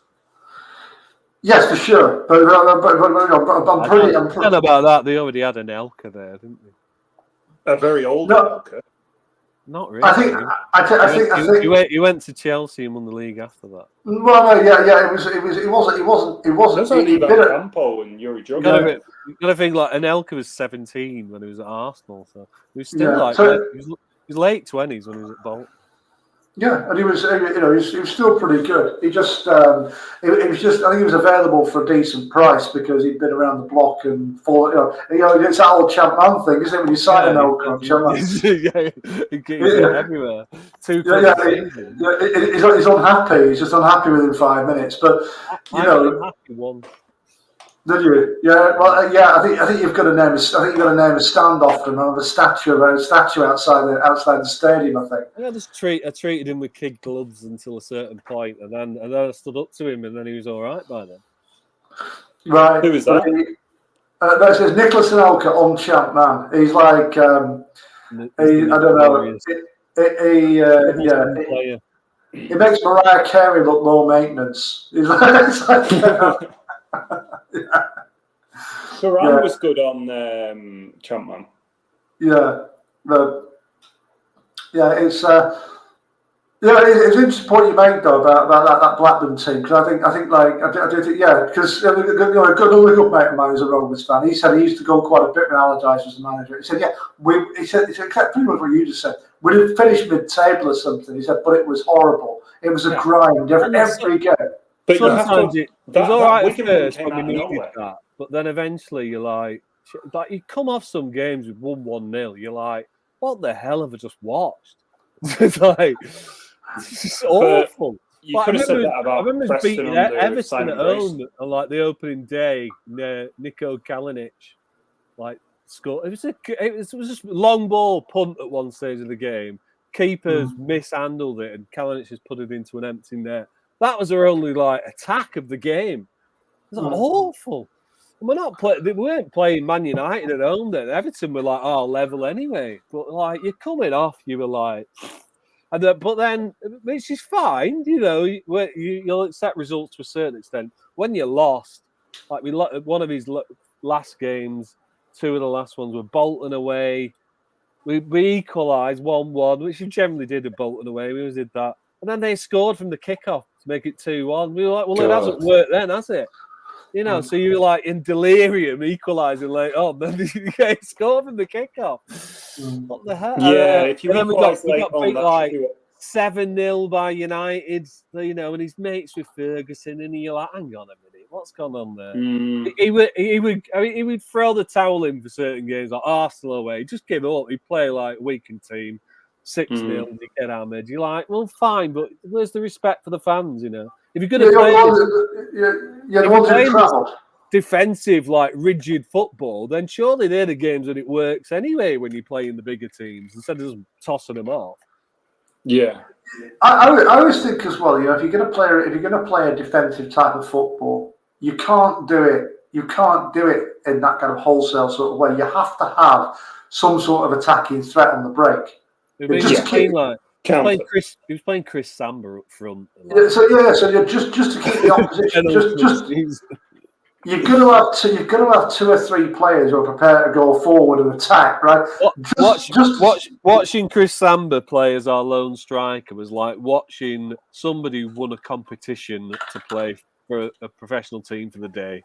It was like me and you playing. You know, as good as a great defender he was absolute colossus. He was brilliant. But up front, he's like, you then saw, hang on a minute, can this geezer even play football? His movement, his positional set, everything was just even when it got lumped up to him, he just ended up fouling the other, like the marking defenders. It was bad. And when you go into that, like, why have you resorted to that? You got to remember, he still had like Jason Roberts, McCarthy. Jason Roberts, did he play for Bristol Rovers? He did, yeah. Originally, yeah. Yeah, I remember Curitin and Roberts, right? Me and my best mate had a thing about Jason Roberts. Well, it was great, worked his socks off. Brilliant, great energetic player. But if he went through 1-on-1, you know, like if you stand up, like all the end stands up, like on edge waiting for the goal. Me and him are just like, there's no point standing up. He's not going to score. He was awful at 1-on-1s. Right. It was he linked up really well with a player called Jamie Curitin. Yeah, he was. He kept going until like he was 40 odd, didn't he? Yeah, he was still playing. The interesting fact about Jamie Curitin is he never learnt to drive. Really? Neither have I. Really? No, I've never learnt to drive. No, I didn't know that about you. I don't drive. No. I've always had a thing about being in an accident or something like that. I've always had like. I just thought you chose to be. I just thought you were prudent. Well, maybe I was in a past life. Yeah. Imagine mowing somebody down by mistake or somebody stepping in front of your car. You have nightmares about it. I thought it was going to be you that was mowed down, not you mowing somebody else down. I just thought you were prudent. If it ever happened, it would be an accident, Craig. I just want to say that, for get someone covered. Because you used to have me driving We used to have me driving everywhere. We drove to Blackpool, Burnley. Do you remember? Did we drive to Blackpool? God, you got some miles in then. Bloody hell! I thought you were going to say we drove to like Torquay. Yes, no. Even then, the price of fuel, it was over. Like when I first started driving, it was 75p. When I stopped driving, it was 3 times that. Yeah, I think I bought you. I must have a litre. Yeah, I think I must have bought you the 2 beers you were permitted or something. The thing was that when we went to that thing at Colin Murray. The countdown. Yes, that thing on the first day of the season before Blackpool went to Wigan and won 4-0. Yeah. I was doing a bit of writing for a football website, and I managed to get some tickets to a 5 Live show at Bloomfield. That season Blackpool had in the Premier League. I went the wrong way up a one-way street. Yeah. Well done. But we got in, didn't we? We got up a one-way street. We got in, and it was good. It was good fun actually because the bar was open, and we. Oh God! Yeah, I'm sorry. Yeah, right. But it was. We listened. 5 Live was live, and the Buttons on 5 Live was good. Before Colin Murray got himself in trouble. What did he do? Do you think will ever get promoted to the Premier League? Do I? Last time I saw Colin Murray, he was countdown. Yeah, Colin Murray lost his kind of gigs with BBC because he also used to present Fighting Talk. If you remember, is that still going? Is he back on that though? But he was doing like the sports show on a Friday night, and he was doing Fighting Talk as well. And he asked a particularly offensive. There was a question at the end called "Defend the Indefensible" in Fighting Talk, and you had to defend a ludicrous statement. Yeah. And there was one of them where he went too far. What was it? He challenged somebody. He said, "Given an evening and a few bottles of wine, I reckon I could turn Claire Balding." I think that was the one. Yeah, but it's not that bad. I mean, it was dead. He still presents like EFL highlights badly. Yeah, but from what I remember.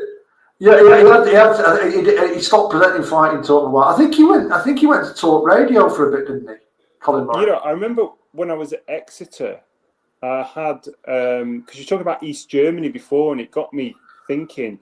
I had not a girlfriend, but an acquaintance, and she was from East Germany, right. And she used to get irritated because I'd wake up at a certain time on Saturday mornings to listen to Danny Baker. Right. And that she was, she'd be like swearing in German. Scheiße. Danny Baker, fucking Danny Baker. Bloody hell, he's not that bad. I mean, in the end, he got cancelled, but I liked. I used to like him. He was good. Yeah, but he got in a row, didn't he? Because he depict Meghan Markle. At that time, he was brilliant. Red sauce, brown sauce. Does it exist on anything now? And I remember slating women's football in like the mid-90s. But he was cool.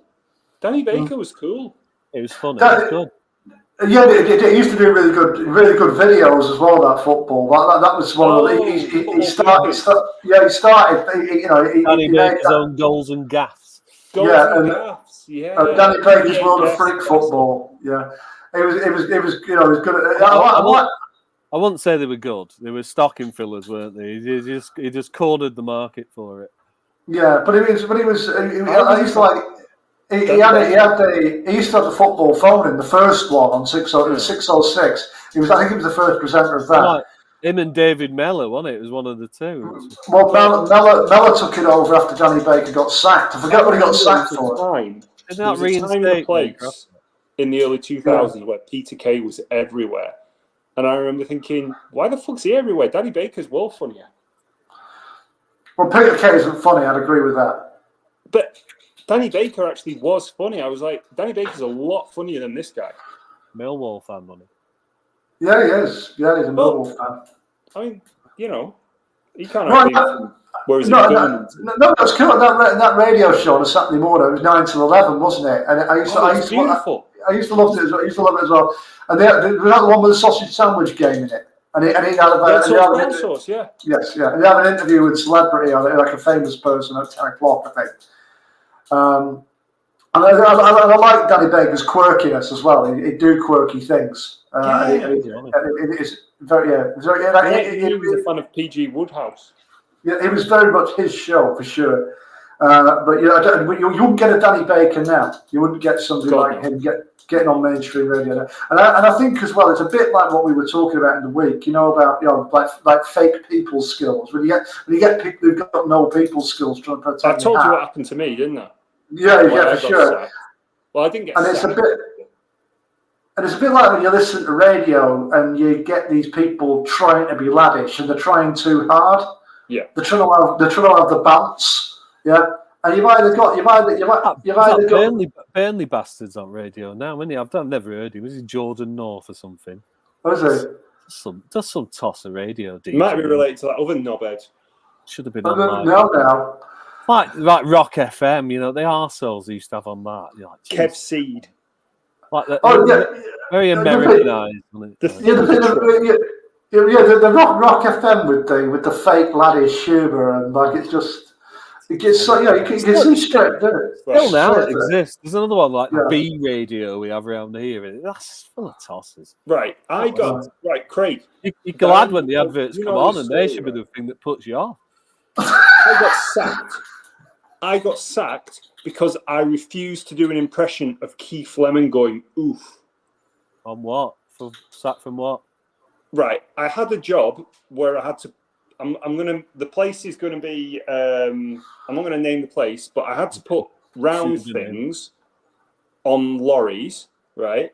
Yeah. And then at the start of every shift, the shift manager, who never lifted these things to put on lorries, would give like some talk that I don't even remember what it was. Just kind of like listening to Charlie Brown's teacher, like wah wah wah wah wah wah.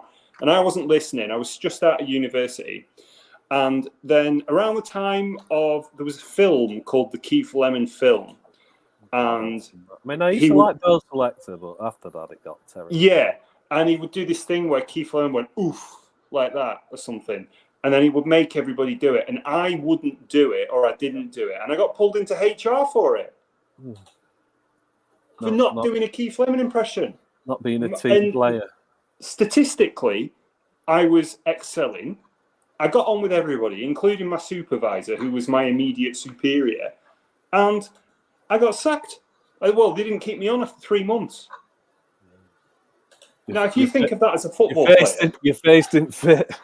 No, that happens sometimes. That happens, yeah. But, like, if you think of that who was like a centre-back or something, and they didn't keep him on, as a fan, you'd be outraged. Yeah, but you can see Wesley doing something like that. Fair. Yeah, but that's what... people wrestling for a $5. Wesley is just, I don't know, he's a very low-functioning human being, in my opinion. He did an interview with John Parkin. I think he's been on one of those podcasts, and he was actually all right. He came across all right. Anybody can come across all right. But they had him on and under the Kosh thing. Yeah. Parkin went strangely quiet, as it happens. And Wesley said his was called Setting the Record Straight, wasn't it? And I've got to say, I don't believe some of the things he was saying. I listened to it and I thought, I'm sorry. It's a bit like that famous Leyton Orient manager who's like, and you bring your fucking dinner as well. Orient for a $5. John Sitton. Yeah. Yeah, then he goes, oh, I couldn't even get the youth job. I couldn't even get the youth job at Charlton. I was like, fucking no, not surprising. I wouldn't leave you in charge of fucking young people with that kind of... You're a violent man. Was it Stevenage where Wesley was okay? Yeah, he did well, actually. They sacked him eventually. It's just one of them. You're at the right club, the right place. You know, it's like that like manager owner of Dorking, you know. You're not going to put him in charge of a proper club, are you? But when it's sort of his club, his place, you know, you should never go anywhere else, should they? A bit like that fat bastard. What's he called? That's now back as manager of Rotherham. Oh, Steve Evans. I thought you were going to say. There was it's just like you don't remember Leeds appointed him at one stage, right? He's never going to be a Leeds manager, is he? But you have him at the right sort of club, the right level. Yeah, he's just suits, doesn't he? To be fair, I remember Morecambe had Jim Bentley, but Jim Bentley was such a cool, nice guy. You felt sorry for him when he got sacked. He was manager there for a while, wasn't he? Jim Bentley, but he was really like if you ever met Jim Bentley or anything, anybody who's ever met Jim Bentley was like, oh, he's cool. He's like really the Scouser Stanley manager. He's not anymore. They finally sacked him again, but you know he had 2 stints there. He went somewhere else. That's John Coleman. Yeah, he went to Rochdale. He wasn't very good at Rochdale. Went back to Stanley. All Stanley's best years have been under him because he'd just sound like. He'd sign all the lads that got released from like Liverpool and Everton that were now playing like Sunday League Scouts football. But that was his entire scouting network. So all the Sunday League Scouts football is probably a pretty high. Were those like Scouts players who got discarded? But beyond that, I can imagine Sunday League Scouts football being intense. But all these decent players were there. Well, I think when he took over as manager of Accrington, weren't they sort of? They were like in the Northern Premier League, weren't they? They weren't even the Unibond. The Unibond League, yeah. So I think you remember. We've been going for 110 minutes. So we're going to wrap up soon. We're going for turned into a football podcast as well. There's definitely It has. Oh yeah, but Not come out with shit takes yet. sorry. We've not come out with any shit takes yet. Any shit takes? Yamin Lamal, right? Yamin Lamal will achieve nothing with his career. You watch this next season, he will be a total flop. He will do nothing, absolutely nothing, blood. You listen to me now. I swear down, Yamin Lamal will be shit in 2 seasons' time. You will trust me. He will be a relegation battling Brentford side. That's YouTube football. that West. Yeah. Well, it sounds like Tim Lovejoy actually. Yeah. Hey, I know what. Last time I saw Tim Lovejoy, it was on a cooking program, wasn't it? Yeah, he's on. Yeah, it's not bad, that programme programme, like that, like breakfast Some TV. Saturday morning kitchen. He's like bald, isn't he? He's completely bald, and his Right. whole gig was his hair, wasn't it? The blonde highlight. Fair Right. play to him. At least he's not like fucking. Well, he's obviously a What was his TV. He's obviously a TV presenter. He just wasn't. He wasn't. He was play acting at being this like cool. Like, oh yeah, I'm into all the indie music, and you know, I didn't. Yeah. Helen Chamberlain was shite as well, and then What like happened to her? She. even fucking- beyond that, like Tubbs and all the other crap they used to like. Ugh. Do you remember that thing where it's Save Chip? Oh, for God, man! Yeah, What the fuck was that? it's just appealing to schoolboys. I suppose what that's been replaced with now is just all these YouTube football vloggers, isn't it? And they're all cretins, but fair play. Sergio to them, Ramos, a what did he millionaire. do with his career? Really, it was nothing, wasn't it? Nothing. I think Sergio Ramos, he was a flop. a flop. Right. I think you should do a. Casemiro. You should do it. You should do a spoof. I think you should do a spoof vlog with that voice. I think it'd be fantastic. Nah. You think Casemiro's good? Go suck your mum. Nah. Suck your mum. That's what they say, isn't it? It's like, go suck your mum. That's what they say in Burnley. Yeah. Oh dear. No, Yeah, that's you listen to- Burnley. Burnley. No, Yeah. I'm not having. No, I like Burnley. No, You- Burnley. You've never seen the Burnley edition of Who Do You Think You Are, have you? In fact, I remember wandering around Burnley with somebody who will remain nameless 10 minutes before our fucking train going, oh, shall we bob in this incredibly dodgy pub for a one? Yes. Was that me? Yeah, and then walking up to random people going, do you know where the train station is? Well, we were lost in Burnley. You have a more of a friendly rivalry with them anyway, don't you? A bit like Not really. Like us and Blackpool, there's no trouble happens. I think I'd rather beat Burnley than It's Blackpool. more like Rovers and Blackpool are okay with each other, and from what I read, it's Burnley and Preston are okay with each other. Not really. No, I think it's more of a case of Burnley. No, you're right. You shared loads of players, haven't you? No, but I've got to be a bit careful. Got to be a bit careful there. But I get the impression Burnley are kind of head cases, just full stop. Burnley? God, Yeah. And even if you are sort of semi all right with them, they'll still have a fight with you anyway. You know what I mean? I remember this. Do you remember you met me? And I got the train from Lancaster, and I met you in Burnley, and I got screamed at by a police officer. I was trying to pass you a ticket through the fence. Yeah. It's mad. And we're walking through. We got police escort from Burnley train station, and for some reason I remember people were singing songs about Kevin Webster. They got Kevin Webster.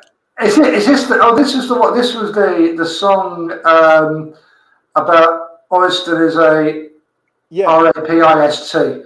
Yeah, right. Yeah. That one. Kevin Webster was innocent, by the way. I don't know. It must have been a story. No, it was Ken Barlow. It was worse than Ken Barlow. In the bath. He said he's worse than Jimmy Savile. He's worse than Ken Barlow. It was the guy. It wasn't Ken Barlow. In the bath, he helps out in the calf. Yeah, and that can't be that long ago. This one. It's about 9 or 10 years ago. So yeah, so Ken Barlow, the guy who played Ken Barlow, a guy called Bill Roach, was accused of a particular kind of offence, but he was cleared, wasn't he? Tried to get implicated in the U tree stuff. Yeah, he was found innocent. Yeah, so Poor boy. Like Man United, like have banners of him as like a legend, don't they? Viva Ken Barlow. That's one of their. Yeah, Viva Ken Barlow. Yeah, I remember that. right, so yeah. So I remember. Yeah, asking random people for directions in Burnley. Probably the smartest thing, Largo. Thanks for reminding me of it. But yeah, we were lost in Burnley. We got the midnight train back, I believe. We did. That's right. Midnight train to Georgia from Burnley. We got the midnight train from Burnley. Midnight Express, mate. And there were people getting arrested off the train for giving the police abuse on it. Yeah. There was no for what they were saying though. No, there was that guy who was saying things like, "What was it? We pay for your hats. We pay for your hats." Yeah, it's stupid. Yeah, but you're asking for it. Too much drinking and by that stage. Yeah. I think, you get bullied at school. That's why you're a copper, innit? I mean, I used to give all that in the back of the car when I was. But we were running around. We were running around Burnley like that fucking film Midnight Express, you know. Yeah. So right, well, at least it had a good theme track. Yeah. But I remember the floor was shaking. I remember there were people jumping up and down on the train on the way back. Because it was one of those 1960s pacer trains, wasn't it? Yeah. And I was like, I'm thinking to myself, this train's going to fall to bits. I think we're all going to go through here. Yeah. Last time we played Blackpool away. Fucking hell! There was lads smoking on it. I think people were just pissing in corners. They weren't even got. You could move on it anyway. It was like the plane ride from hell. I was living in Hebden Bridge then, so I got the train all the way from Blackpool to Hebden Bridge. It's direct train, the York train, isn't it? Blackpool North to York. And pretty much people splintered off at like Preston. So by Blackburn, everyone's gone. And there's just me left, and then there was just like this family who just looked like they were traumatized. Yeah. But they've been kicking around this big, giant, inflatable ball thing down the carriage, and a lad who I was with, actually gave it to the young girl that was with this family. She was made up with that at least. Other than that, I was like, well, we're not all that bad, really. It's just Blackpool away, isn't it? We've been on the sauce all day. Blackpool is horrible. Blackpool is a horrible place. It's a great away day. It's all right for us. It isn't. It won't be for you, but it is because we can just go and drink freely. You know, we can't do that at Burnley. We can't. You're shepherded off the train, and then you're back on time for the Brookside omnibus. We're not there. We've got free reign. We can just wander around. No, it's a shithole. If you want a good away day, go to Morecambe. I think Blackpool away would be everyone's favourite away day, apart from Preston, because they can't just. I've got to say with Largo to this extent that Blackpool. Last time I went to Blackpool was a few years ago. It was pretty rough. You know, horrible. Blackpool, isn't it? So it's like it's just loads of pubs. It's all right for drinking in. It's a good I've heard one of the targets for Putin is HMS Inskip or whatever it's called. HMS Incel. No, it's like an airbase or something near Blackpool. That's one of Putin's targets. HMS Incel, I'll write that down. We'll have to take a trip on that. Right. Yeah, so I'll tell you what, we've actually been going for 1 hour and 58 minutes. So, hey, Craig, thanks so much for so thanks so much for coming on the show, bud. We talked about more stuff half an hour before, and all we've done all right. We have. Yeah. We'll have to do it. We'll have to meet up when I'm back, whenever that is. We'll definitely do that. We'll have to do another show in series 2, definitely. Darren, we'll have to go and meet Craig in Blackburn. Absolutely, yeah. They're all right with foreigners in Blackburn. We're playing at Deepdale, aren't we, in a week or so? Yeah, okay, yeah. We can meet up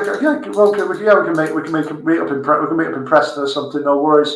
You don't get a big game. Sorry, you haven't been on for years, have you?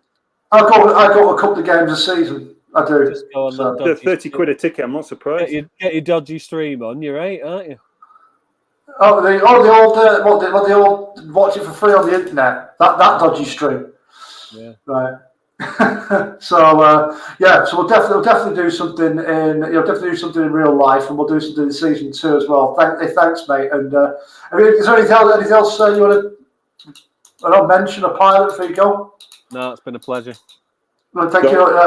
Pleasure's ours, mate. Anything else from you, Marco? No. I'm good. I'm going to drink a litre of wine now and fall asleep on a roof. So. Well, what litre of wine on a Friday night? What more could a boy want? Right. Okay. On that note, well, thank you both, and thank you everyone who's watched, everyone who's listened, whether you've watched live or you're watching on the rerun. Thanks so much, and we'll catch up next time. Cheers. Cheers, Craig. Adios, amigos. Cheers. Bye.